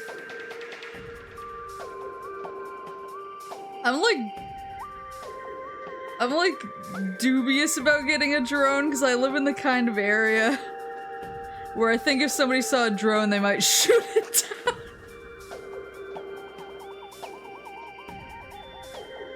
Structural analysis complete. Bridge currently not receiving power. Scan control posts nearby to energize bridge. Aha!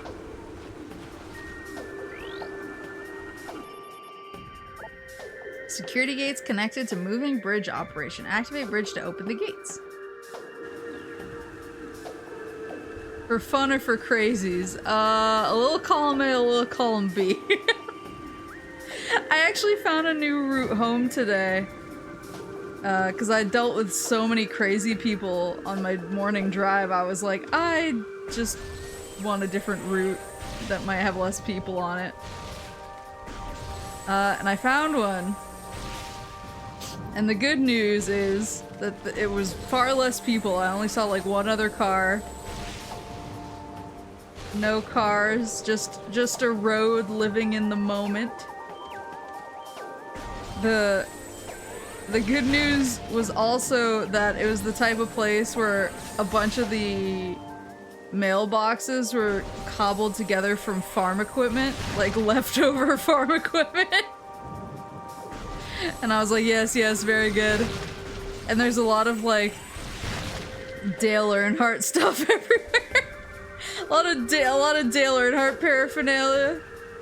A lot of the number 3 emblazoned on the American flag, as you do. But the one really bad thing about it was at one point there was a bridge where only one car could cross the bridge at a time in either direction, like only one car maximum. And I approached it at the same time as another car, and it was the most, like, I was so panicked. I was like, who goes first? Other than that, it was a banger route, and I will take it, but I was like, I need a better way to assert dominance over this bridge.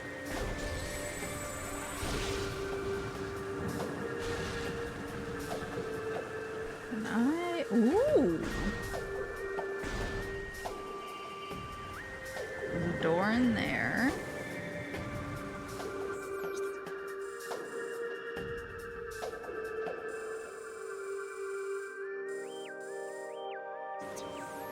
Do I have whatever red is yet? Oh, it doesn't matter now.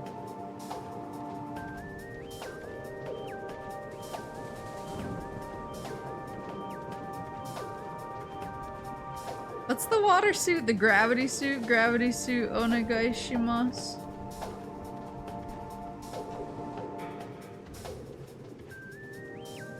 Moving smooth and free onegai shimasu. These guys look kind of gross under the water.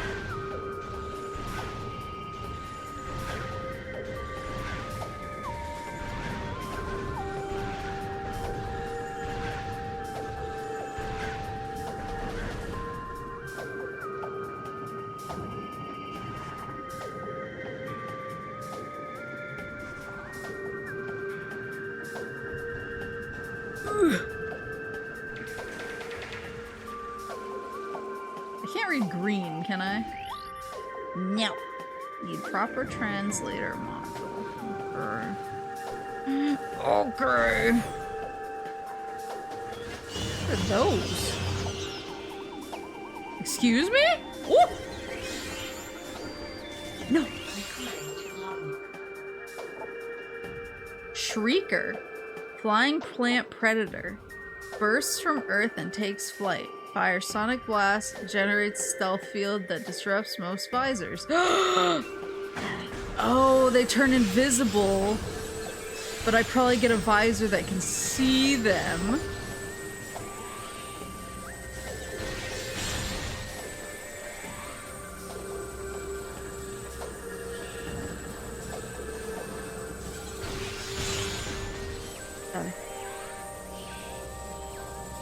Is that right in front of me? Am I crazy?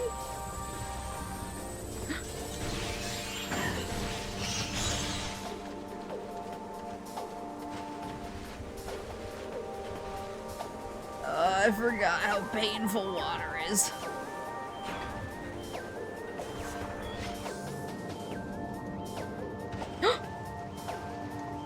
Hold on, hold on! We're seeing the goods. I see the goods.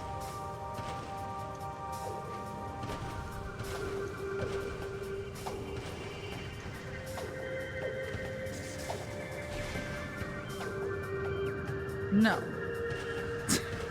No, no, no, no, no. You can't trick me.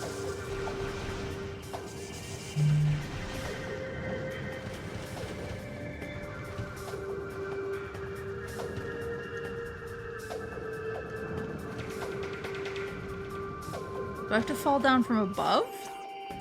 I do. Hold up.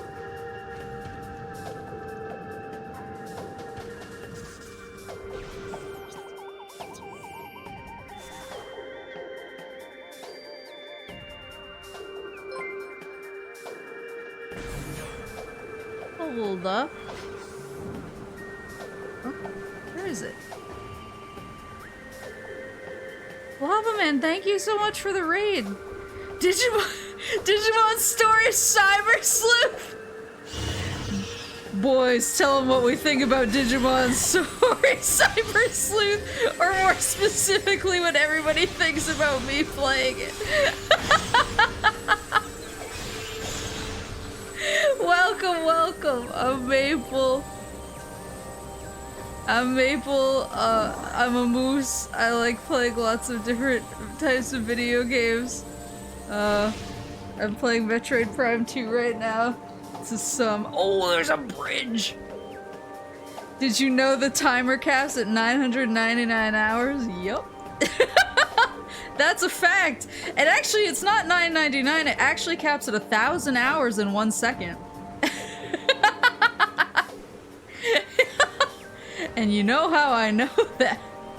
That's because that's what my save data looks like. I'm in chapter 5.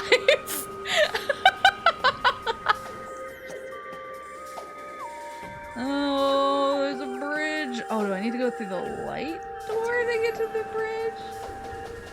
Don't maple me, I have so many Digimon.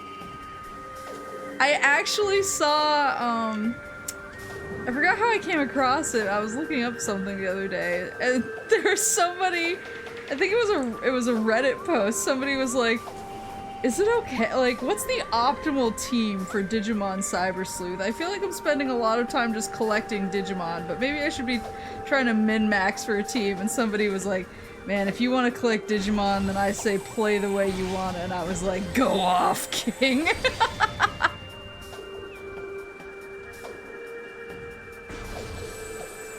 She actually advanced the story. I did. I finished chapter 4. I'm in chapter 5. I have 200 and... I forgot. I got Omnimon just recently. Can't complete the decks until endgame though. That is not gonna stop me. How do you get up on the bridge? Looks like the white door? I can't do anything with red doors, right? Unless...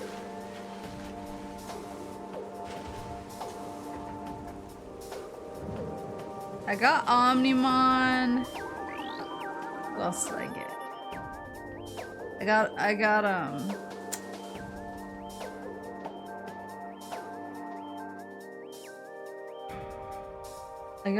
I got a bunch of cool dudes and I got them all at level 99, so I was like, I should probably continue the story now.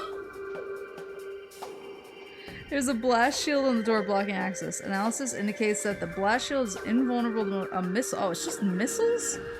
Have I been scared of red doors for no reason?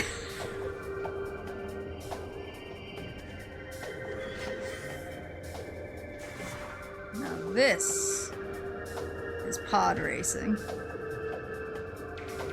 What team do you use depend on PvP or PvE? I just want to know who blows up things in a cool way.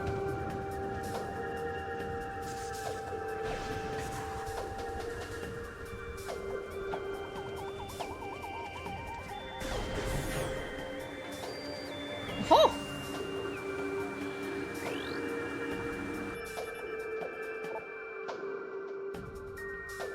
Control override in effect. Bridge lockdown to occur once movement is complete.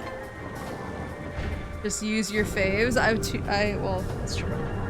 But that's the thing is, like, I do have faves, but then I have other Digimon who I'm just like, oh, it looks so cool, I want to use it, and then I have to make too many choices. And then I just go back to Digivolving. Ah! What was that?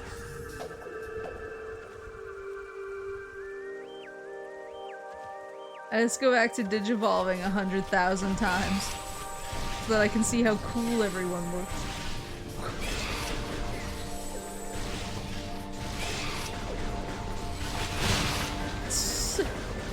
They're so plump.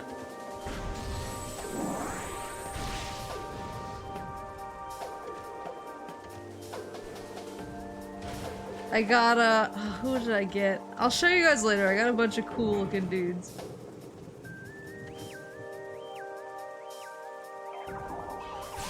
I've been a little bit too busy trying to migrate all of my Pokemon up to home. Uh-oh.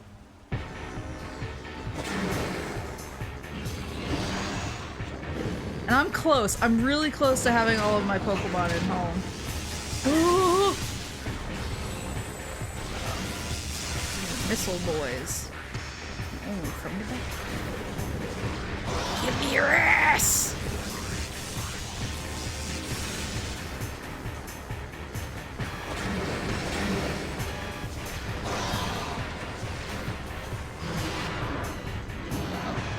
I'm in the juice. In the drink.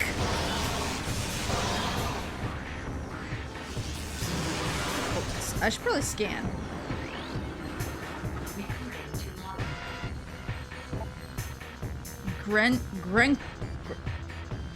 Grenchler? Water-based reptilian predator. Well armored and deadly at any range. Its back shell is vulnerable to explosive blasts, however.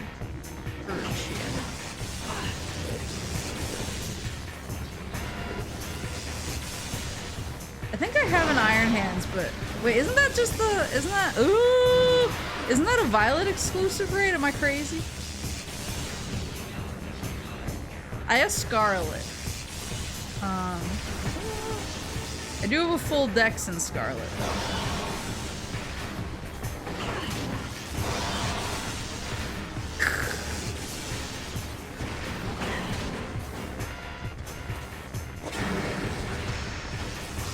Oh, his tail!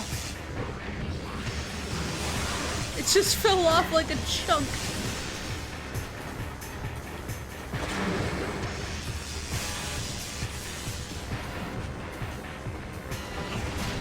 Kind of vile.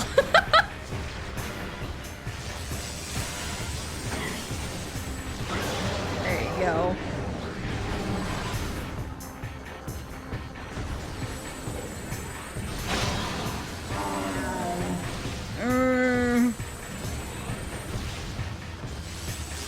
Yeah, I've been trying really hard to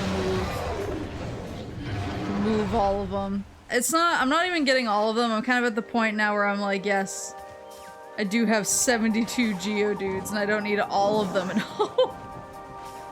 But I'm trying to get kind of like the fan favorites.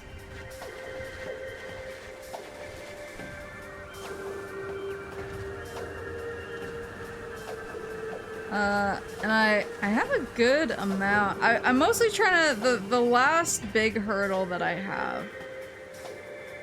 So 347 Nidoran. The last big hurdle that I have is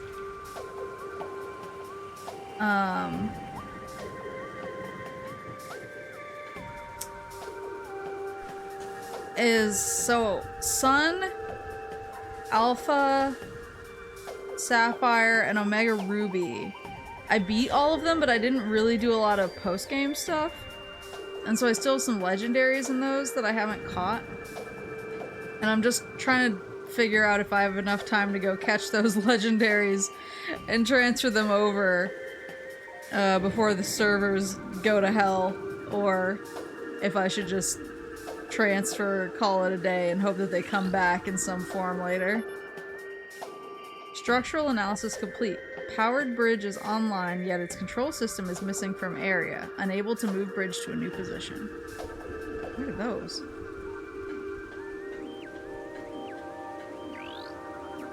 Recording to logbook. Xenotech, Luminoth Sentinel Crystal. Used to monitor key sites. Used by Luminoth soldiers to observe tactical areas during the war. Most are still broadcasting to Umos. There are a decent selection of legendaries you can grab after finishing Indigo Disc DLC. Ooh. Huh.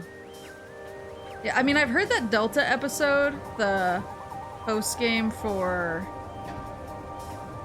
Omega Ruby and Alpha Sapphire. I heard it's honestly not that long, so I was like, maybe I could just do it. But I don't know what the Sun post-game is like. That was... I didn't spend nearly as long playing Sun as I did some of the games around it. That's kind of my last, those are my last 3 games that I need to unload. And I'm basically trying to decide if I want to unload them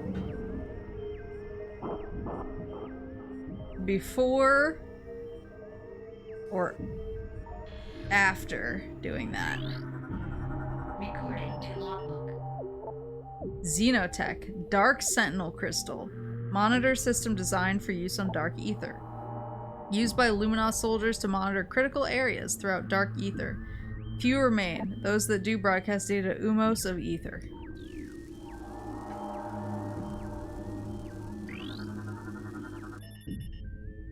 Structural analysis complete. Unit is a moving bridge. It's capable of receiving power. Oh, wait. What do you say? Energize nearby bomb slot to activate bridge. Whoa. Recording to logbook. Ing Sphere cache living storage units of the Ing Horde.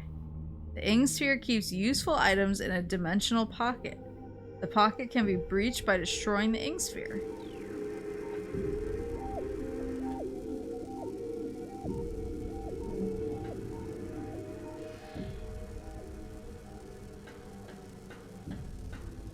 What is this? Oh, bomb slot.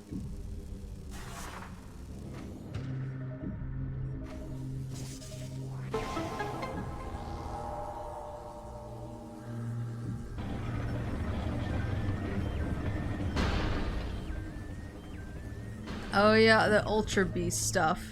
I was trying to remember what it is.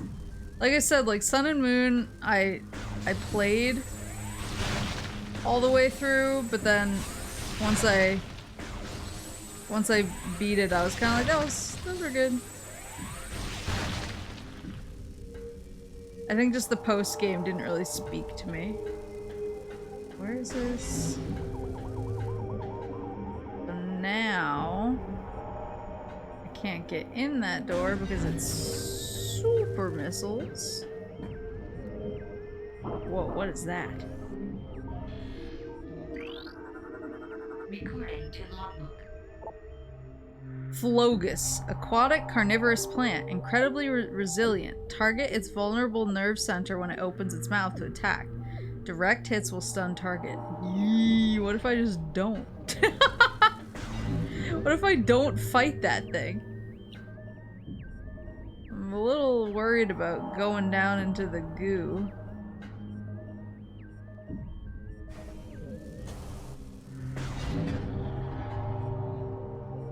Can I fight this guy?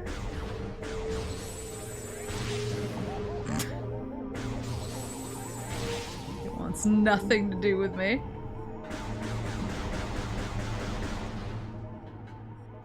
Oh! Wait, what is the yellow door?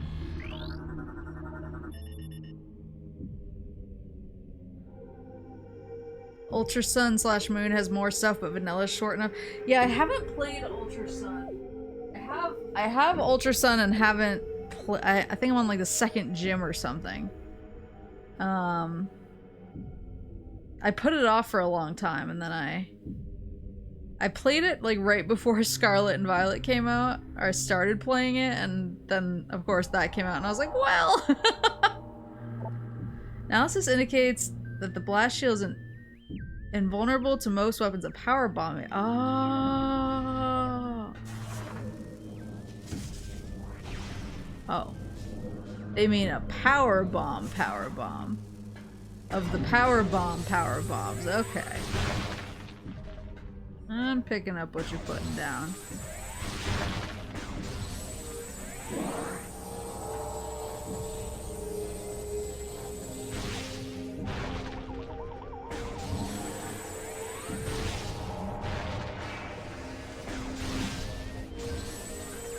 See, I normally play every game. I don't know what was distracting me when Ultra Sun and Ultra Moon came out that I didn't play them immediately. That's kind of my MO.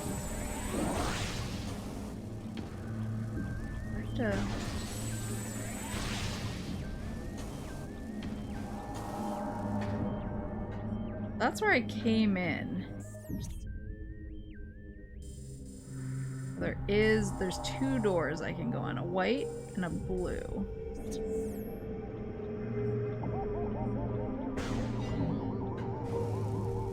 Made a huge mistake.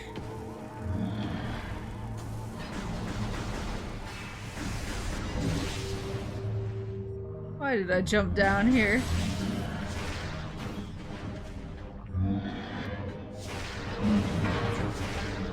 Aha!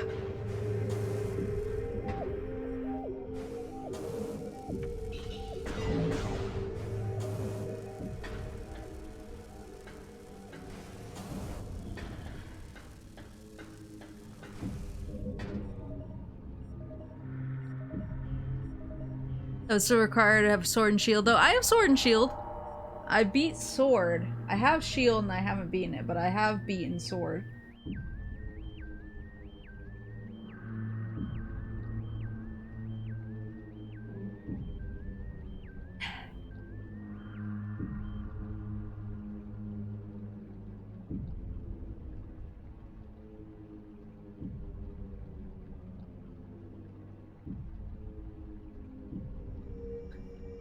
Pokemon stars.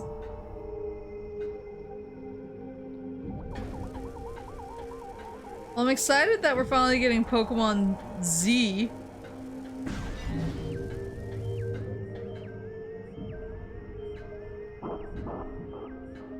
Where are the...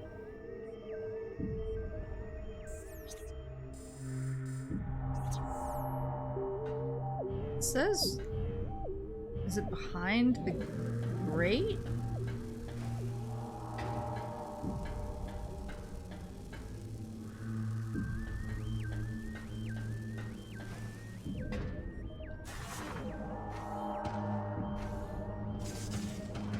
Oops. Wait, can I not move the bridge again? Oh, it's not active anymore.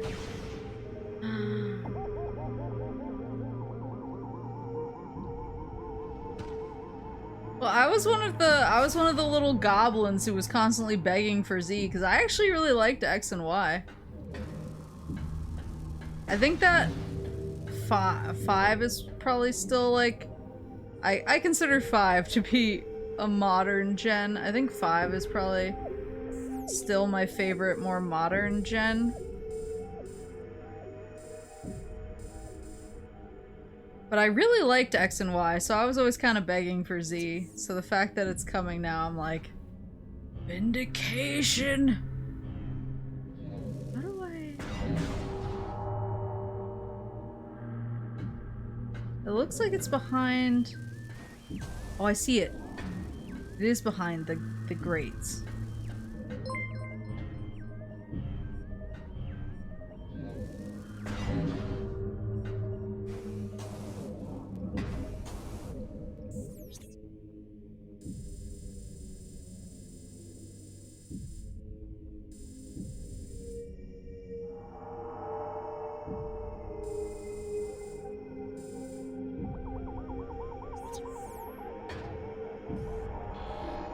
Can I get back there yet without... I don't know if I can get back with... Unit is incapable of receiving power, unable to restore control functions. Oops, 1 second. One second. Oh, shit.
Sorry.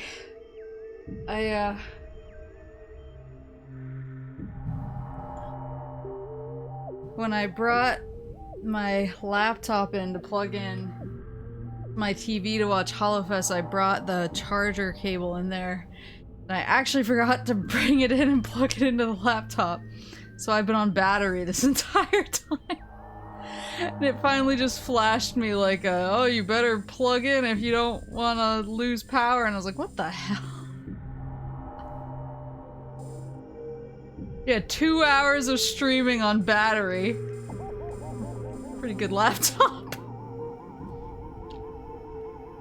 That is plugged in now, we're safe. I just got the battery warning and I was like,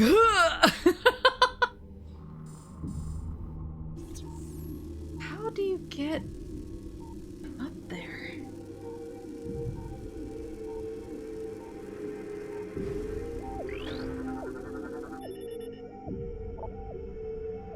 Control system offline, unable to move bridge again.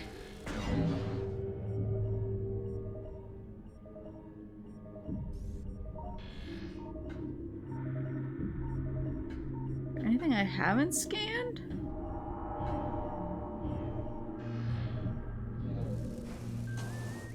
I don't think I can make that jump.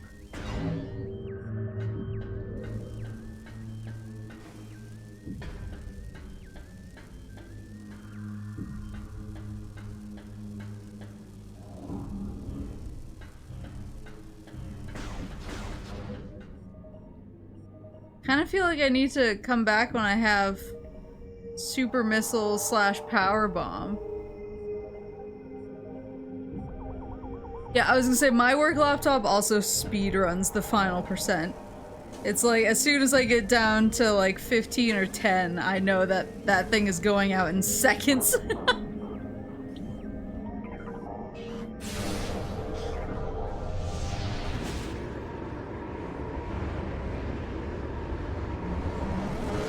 Yeah, I'm excited for Z. Yeah, I haven't touched Sword and Shield.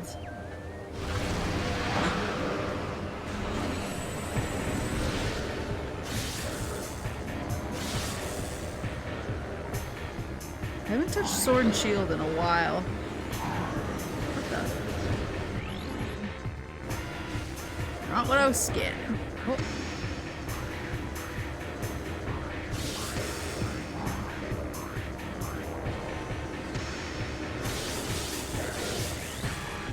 Swear.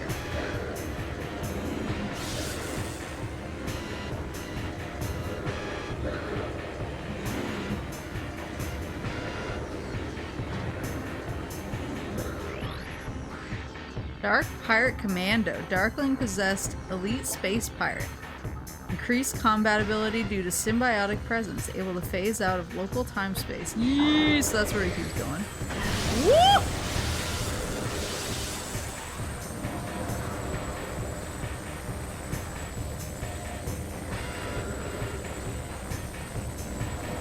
Well, it really sucks. I don't have an office at work. I just have a desk. And I mean, it's not just me, like a lot of people don't have offices where I work. We all kind of work in like a big room. But if you need to get on a call, like a Zoom call or something, and you're like, I'd rather be in privacy so that nobody drops an F-bomb while I'm on the Zoom call with a client or something. You have to go hide in a closet or whatever, but usually when I do that, my battery tanks so hard that I'm just like, what do you want from me?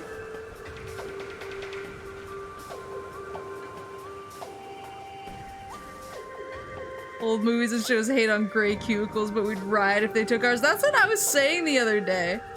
I was actually complaining. Oh, maybe it was because I needed to fix this bridge. Uh-huh. I was saying that the other day. I was like, I want a cubicle. You guys don't understand. A cubicle would change my life. Oh, and I can't. Wait, can I? Behind me. Can I get into that, or is that covered by the grates from the other world as well? Yeah, they are covered up, it looks like.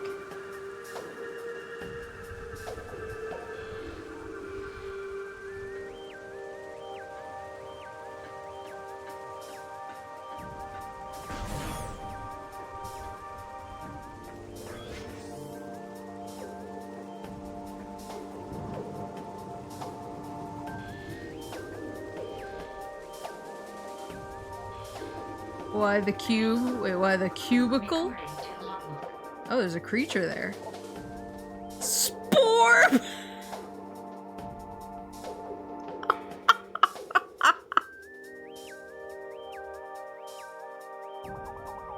The spore Sporb!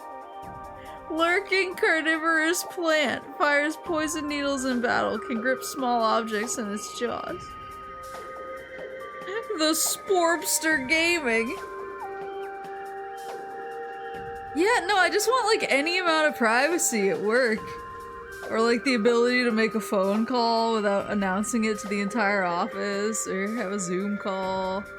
Or sometimes just not get the crosstalk between people. Like, I actually like most of my coworkers, but I have to write a lot, and when I'm writing, if somebody's talking, I just automatically start transcribing whatever they say. And I can't use noise-canceling headphones because it gives me nausea. And so I try to listen to, like, soundtracks, because then I can have music in my ears, without lyrics, and that blocks out a little bit, but it's not perfect. So I'm like, it would be really nice if I had a cubicle just to, like, kind of cut down on a little bit of that. There's been a hot topic around the office lately. 40% of all logbook scans downloaded. There's been a hot topic around the office lately, where there's a bunch of ladies in our office who have been trying to figure out something going on with, like, apparently they have like a conspiracy theory where they think that one of the members of the royal family is like missing or something. And so they were talking about that, and I was like, what are you guys talking about? And I was trying to get the details because it sounded like some real weird lore. And they were like, no, see, like, it's because the way her hands look in this photo, like, this has to be photoshopped, and this person that they're claiming is her doesn't look anything like her. And I was like, what is happening? But then my coworker, the one who keeps bees, she just suddenly cut it out of nowhere, and she looked at them, and she said, if this is what they're putting out into the media to make you pay attention to, what are they trying to distract you from? And I was like, oh no! We've got a me here! I was like, holy shit. And like everyone got real quiet and real pensive, and they were like, what are they trying to distract us from?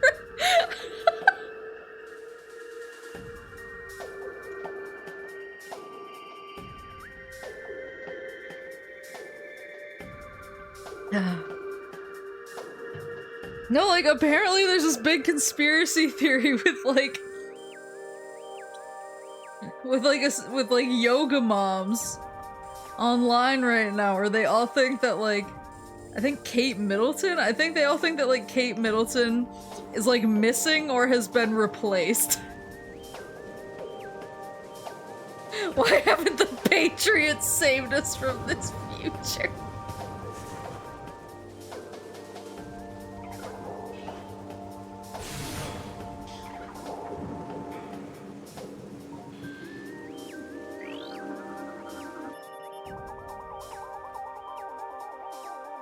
About to write in George Sears on my ballot.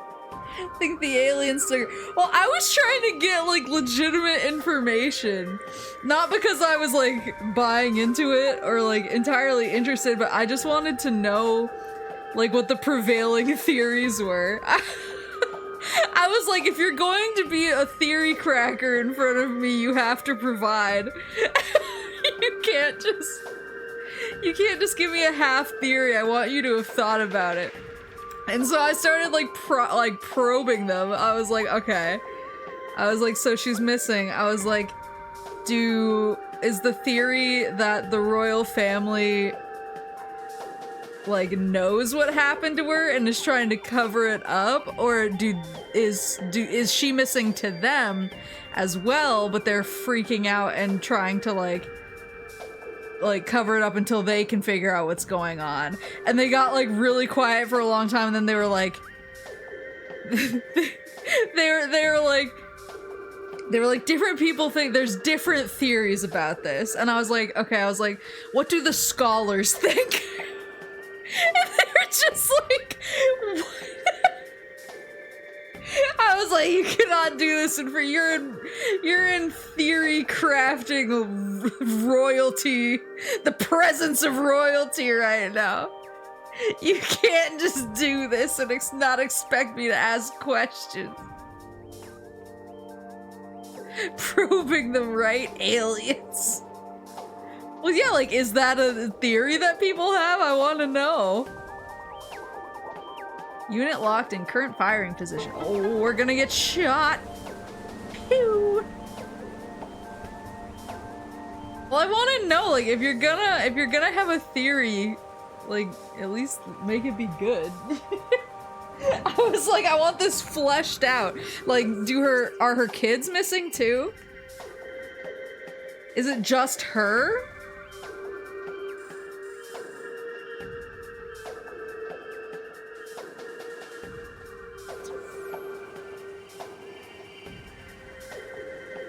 Oh, I see. I need answers. What are those? Morphology: shriek bat, territorial flying rodents, rapid flying explosive enemies, target and eliminate enemy at range if possible.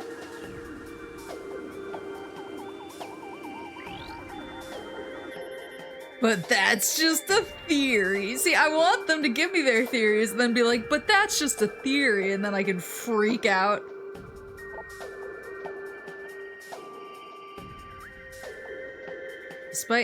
Bridge is composed of a number of unknown alloys. Despite evidence of numerous assaults, the bridge remains intact. By conventional terms, the structure is indestructible.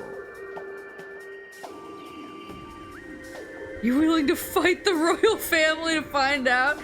I'm willing to fight the royal family not to find out. I just want to see if they can step.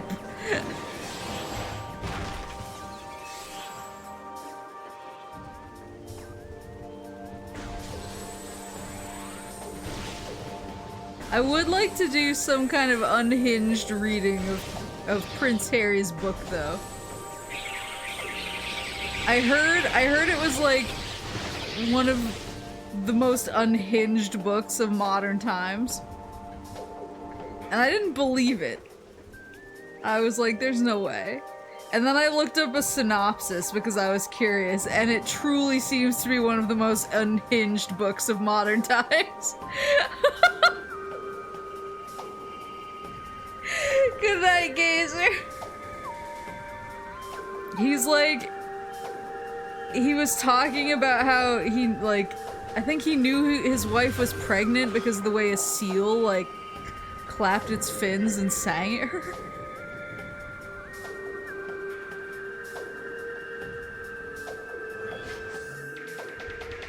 So that could be a stream you making a Prince Harry audiobook.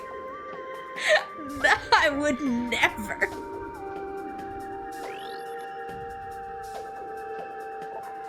Age and combat. Oh, it's the same as the ones that wouldn't explode before. Oh, like I read the summary and I was like, what the fuck is wrong with this guy?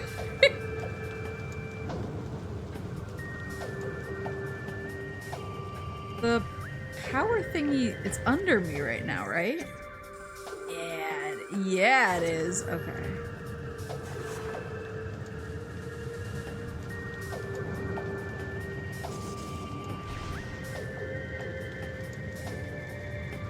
Prince Harry's Neuroses, read by Maple Alcesia.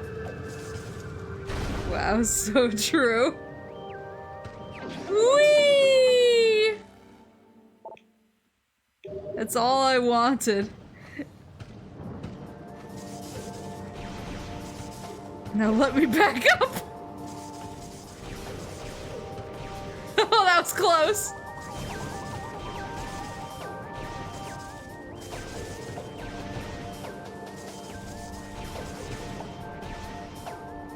I should be a normal boy. Unlike Prince Harry.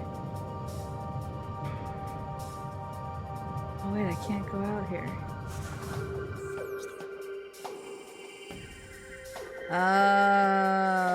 There's a dark door. Okay, okay, okay.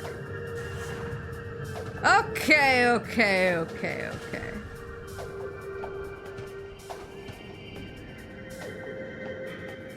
I'm trying to remember. Hold on, I really need to. Now that I've brought it up.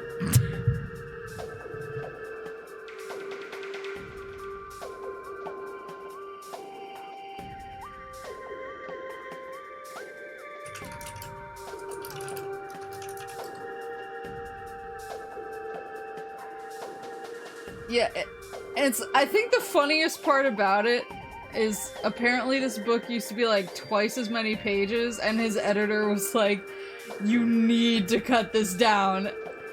And he was like, "I cannot possibly cut this down." And his editor was like, "Get rid of all of the weird shit." And apparently he tried to, and still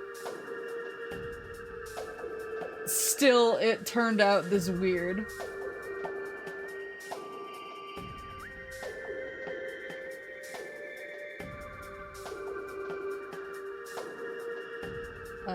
Let's see.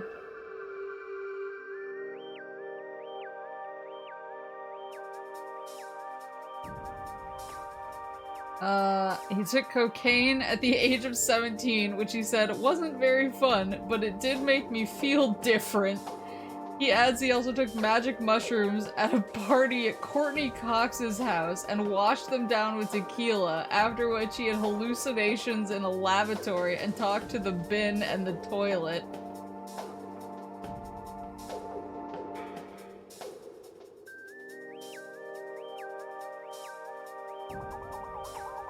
It's like the real. Oh, here we go.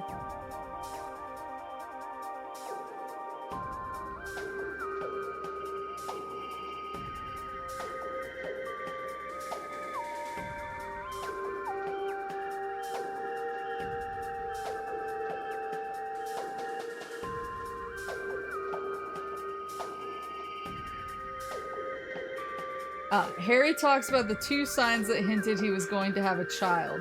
The first involved Megan singing to a group of singing seals, who he claimed sang back. The second one involved Megan taking 2 at-home pregnancy tests and placing the wands on his bedside table, where he kept the blue box with my mother's hair. Harry mentions that at that moment he thought, right, I thought, good, let's see what Mummy can do with this situation.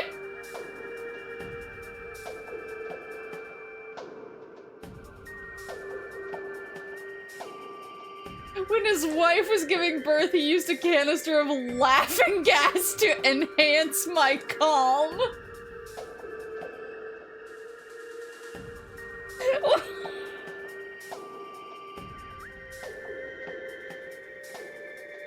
This man committed this to paper.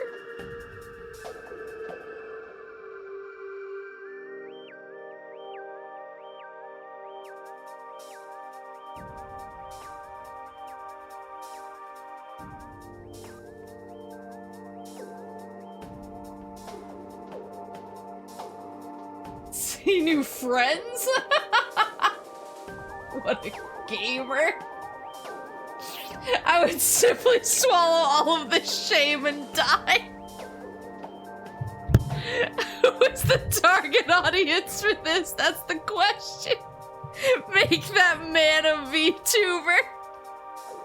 Although it's just, when I was reading the synopsis, I was like, why would you ever? This is insane.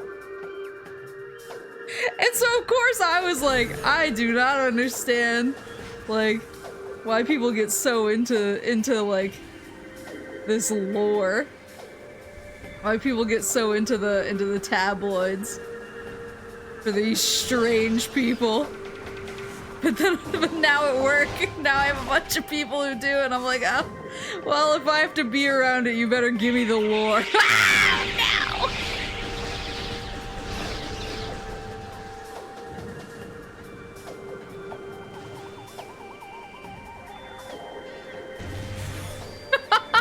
Metroid Prime fans, hello, it's not always like this, but it's sometimes always like this. Fans of the Royals consider being a fan of Metroid. Wow, so true.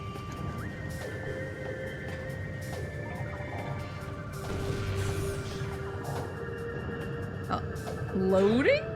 Oh, this feels... Whoa!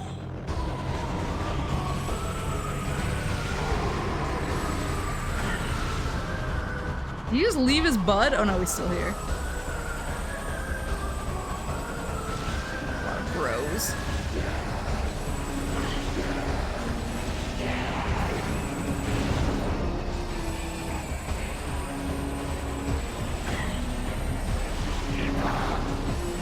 These guys need some laughing gas to enhance their calm.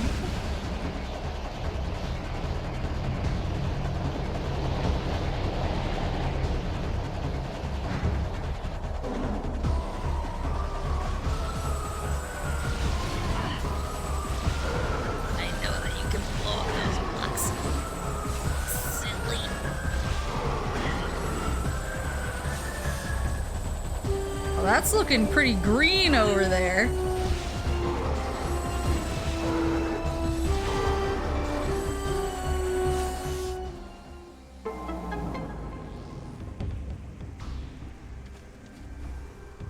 The Wii version has longer load times than the GC version?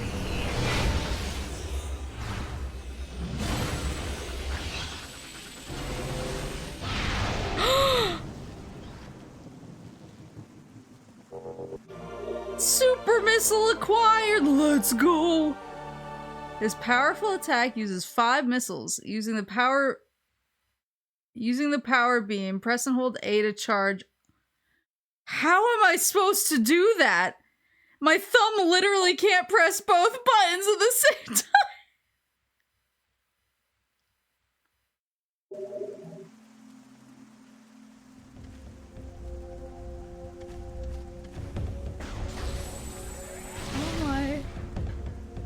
How am I gonna... Let's just worry about this thing first. Unable to activate elevator because I don't have the translator schmodules.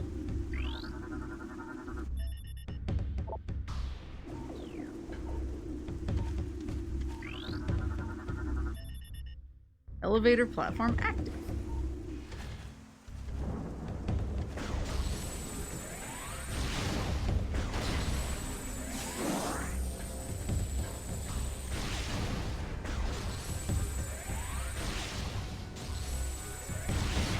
Yeah, I mean, I have a hard enough time using the missiles because my thumb isn't long enough to easily reach up to tap for the missiles.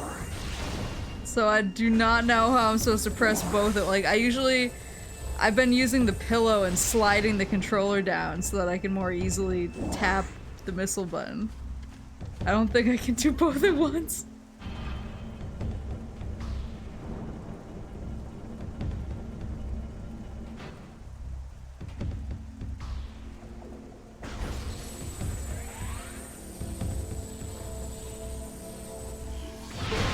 Ugh.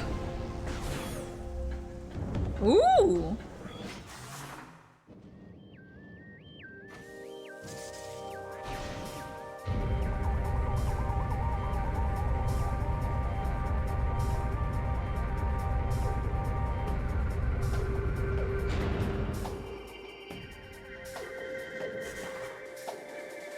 Now teach me the ways of the green.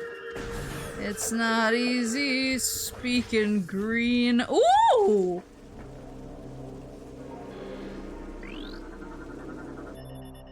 Luminoth holoprojector online. Automated message initiated.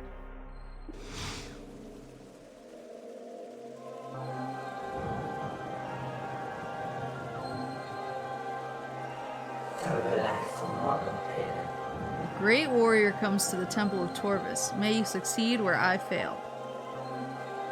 I am Avok, the last sentinel of this temple. Heed my words carefully. As you can see, this temple has been crippled by the ravages of war. While the main chamber has been mostly preserved, the remainder of the temple has been flooded. You must use your abilities to venture into these flooded areas and find the keys you need to enter the Dark Temple.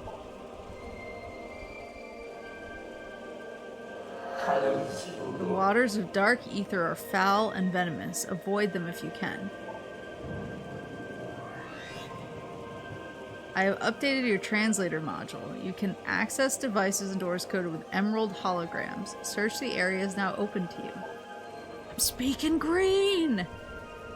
The Ing will seek your light with great zeal. Do not underestimate them.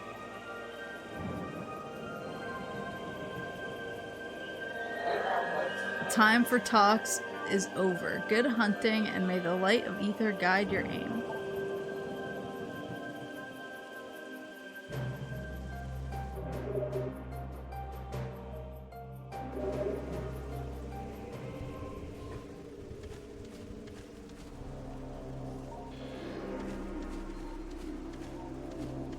Ooh.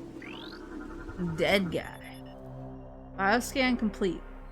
Subject Luminoth has been dead for 1.2 decacycles. In addition to heavy combat damage, subject shows sign of numerous Ing possession attempts, all failed. Resisting these assaults would require incredible stamina and psychic durability.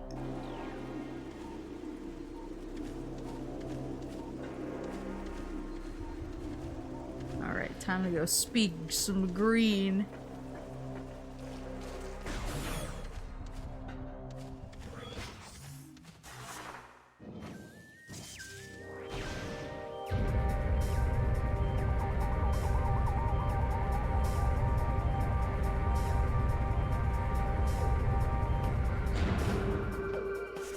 I was gonna say, the only thing I care about is scan and scan accessories. Alright, so I can read that now.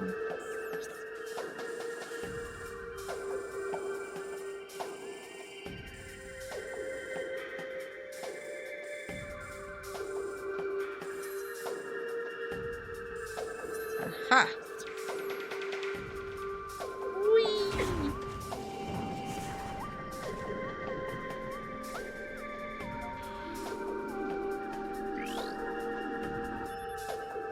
Elevator system energized. The path below these hallowed grounds is yours to follow.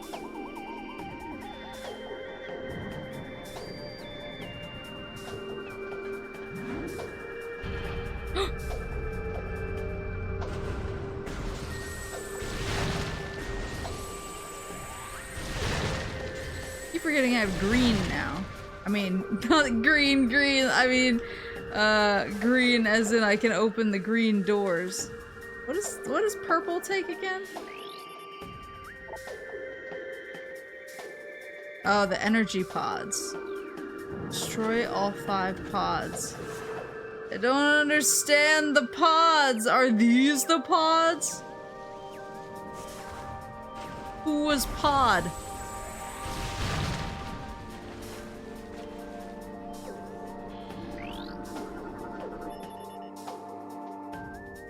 Security clearance approved. Door systems online. Through vigilance and strength, we create peace.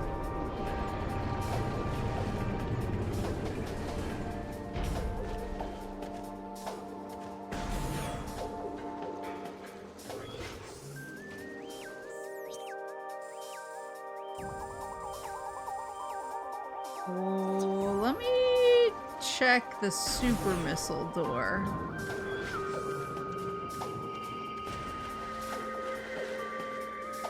Wait, can I? Oh.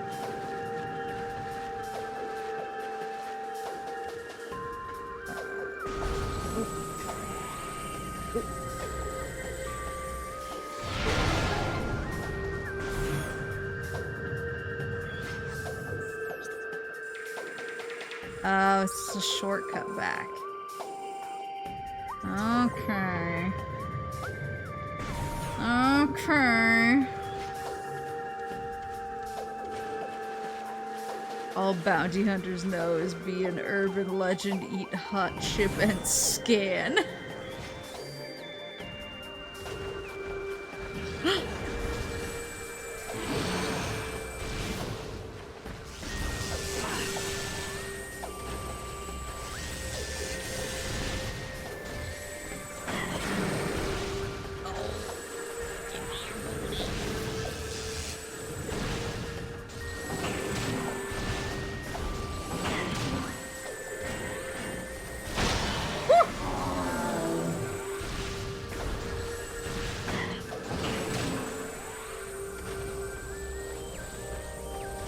I'm struggling. There we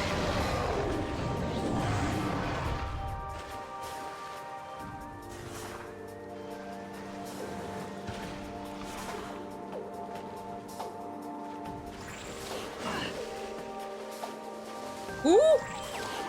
What is that? Oh, it's something I've scanned before.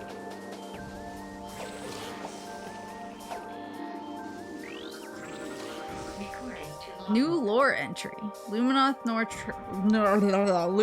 lore translated. The Ing attack. The day came when space was torn asunder, revealing dimensional rifts to a dark place. Horrible dark swarms streaked forth from these rifts, engulfing nearby creatures and transforming them into what we would come to call darklings. As dark creatures became our enemies, and peace came to an end on Ether.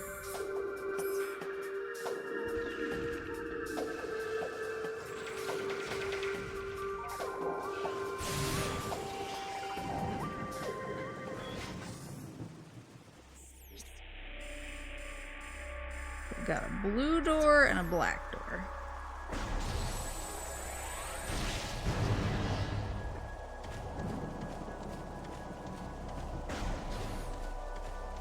Oh!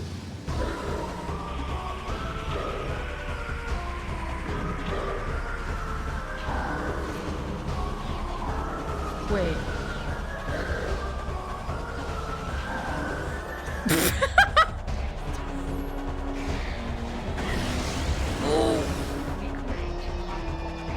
Pirate Commando, Elite Space Pirate Shock Trooper. Well armed and armored, dangerous at any range. Limited use shield repels most attacks. And they can...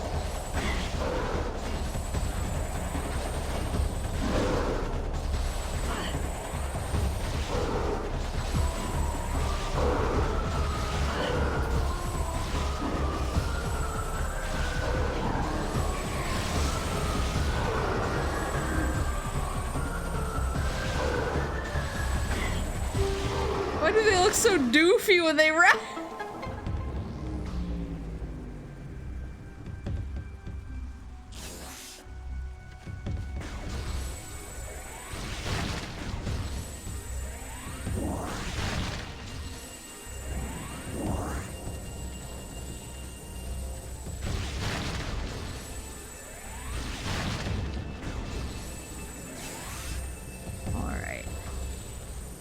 Good chief.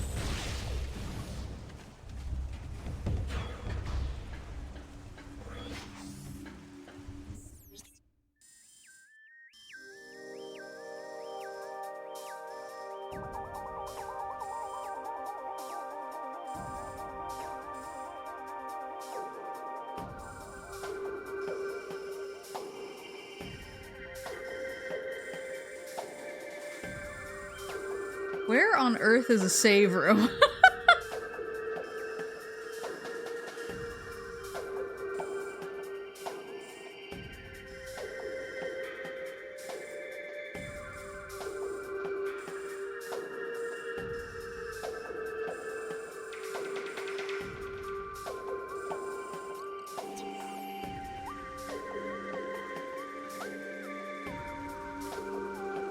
What am I... That's concerning. This feels really unsafe.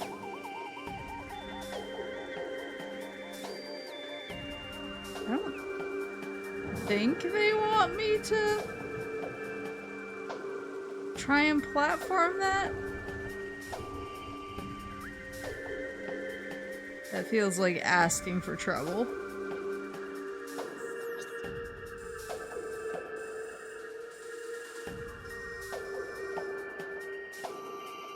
Oh, P, portal. Wait, where's the portal? Oh!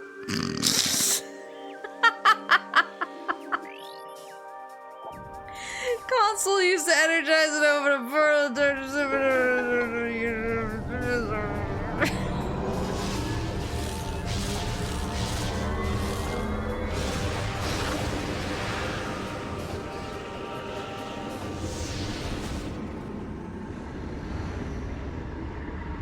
Fine.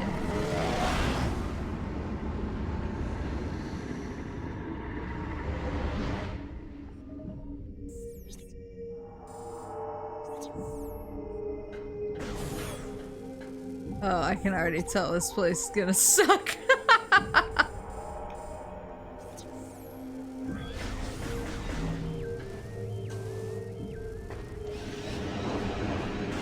What is that?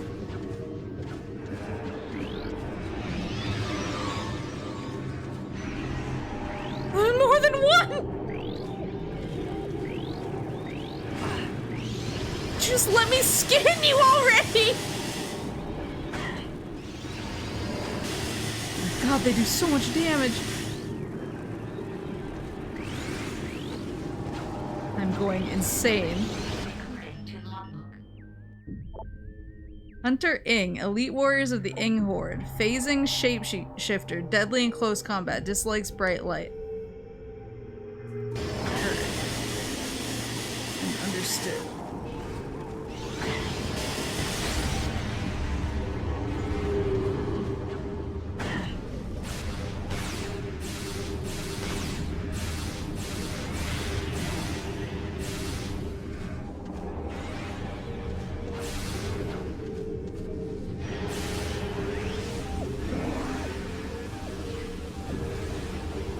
Come on. Woo!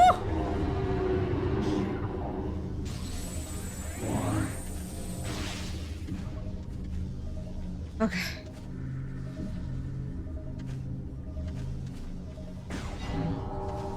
What is the way up?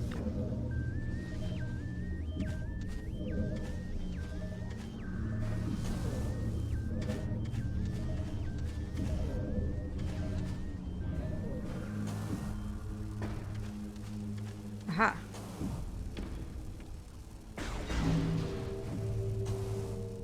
Bless you out there. She woke up and she's sneezing. Bless you.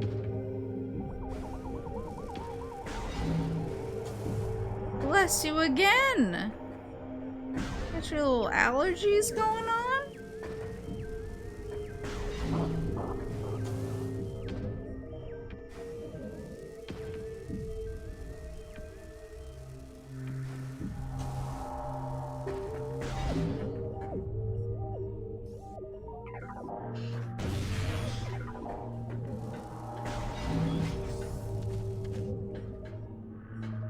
You wanna come say hi to everybody? Oh, finally! Oh no!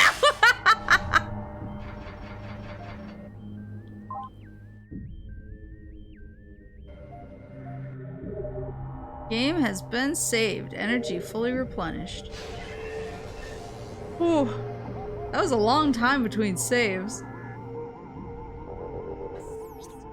Let's see what we're cooking with. So we came from over here. There's a portal, a light door, and a super missile door, and a power bomb door. Ooh. Well, now that I finally found a save, I think actually, I'm gonna call it because it's pretty late. Pretty late. But I'm gonna be back. Can Serp say goodbye? Yeah. Yeah. Let me go get her.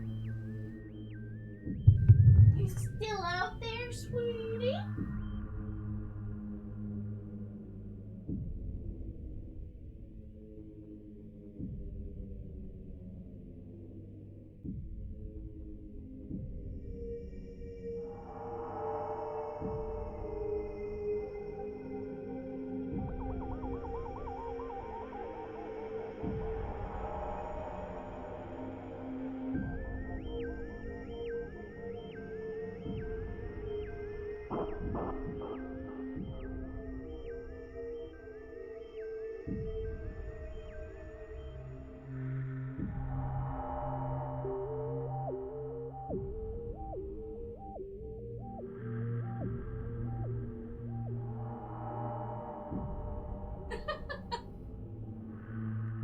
say bye to everybody? Can you say bye to everybody? What? What? You're being so grumpy. You're being such. Bless you! You still got your sneezes. Can you say bye to everybody?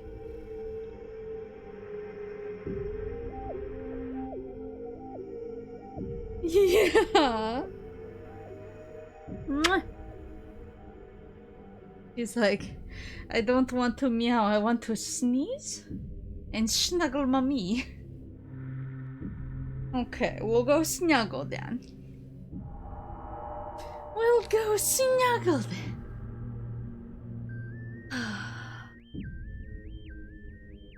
Yeah, since it's so late, I'm just gonna pass out. I will not raid tonight just because I like sticking around and saying hi and stuff. But I'll be back tomorrow for a new Pokemon Snap, over on YouTube. I'm gonna be doing that tomorrow, and then I'm gonna be back here on Thursday for more MGS Thursday. So I'll see you either tomorrow for Pokemon Snap or Thursday for Metal Gear. But thank you guys for coming tonight. Sorry my brain isn't working super good.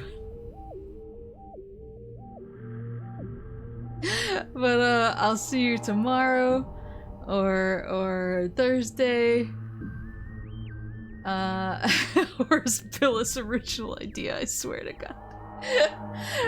And have a good rest of your night, or your morning, or your afternoon, or whatever it is wherever you are at Otsaboos.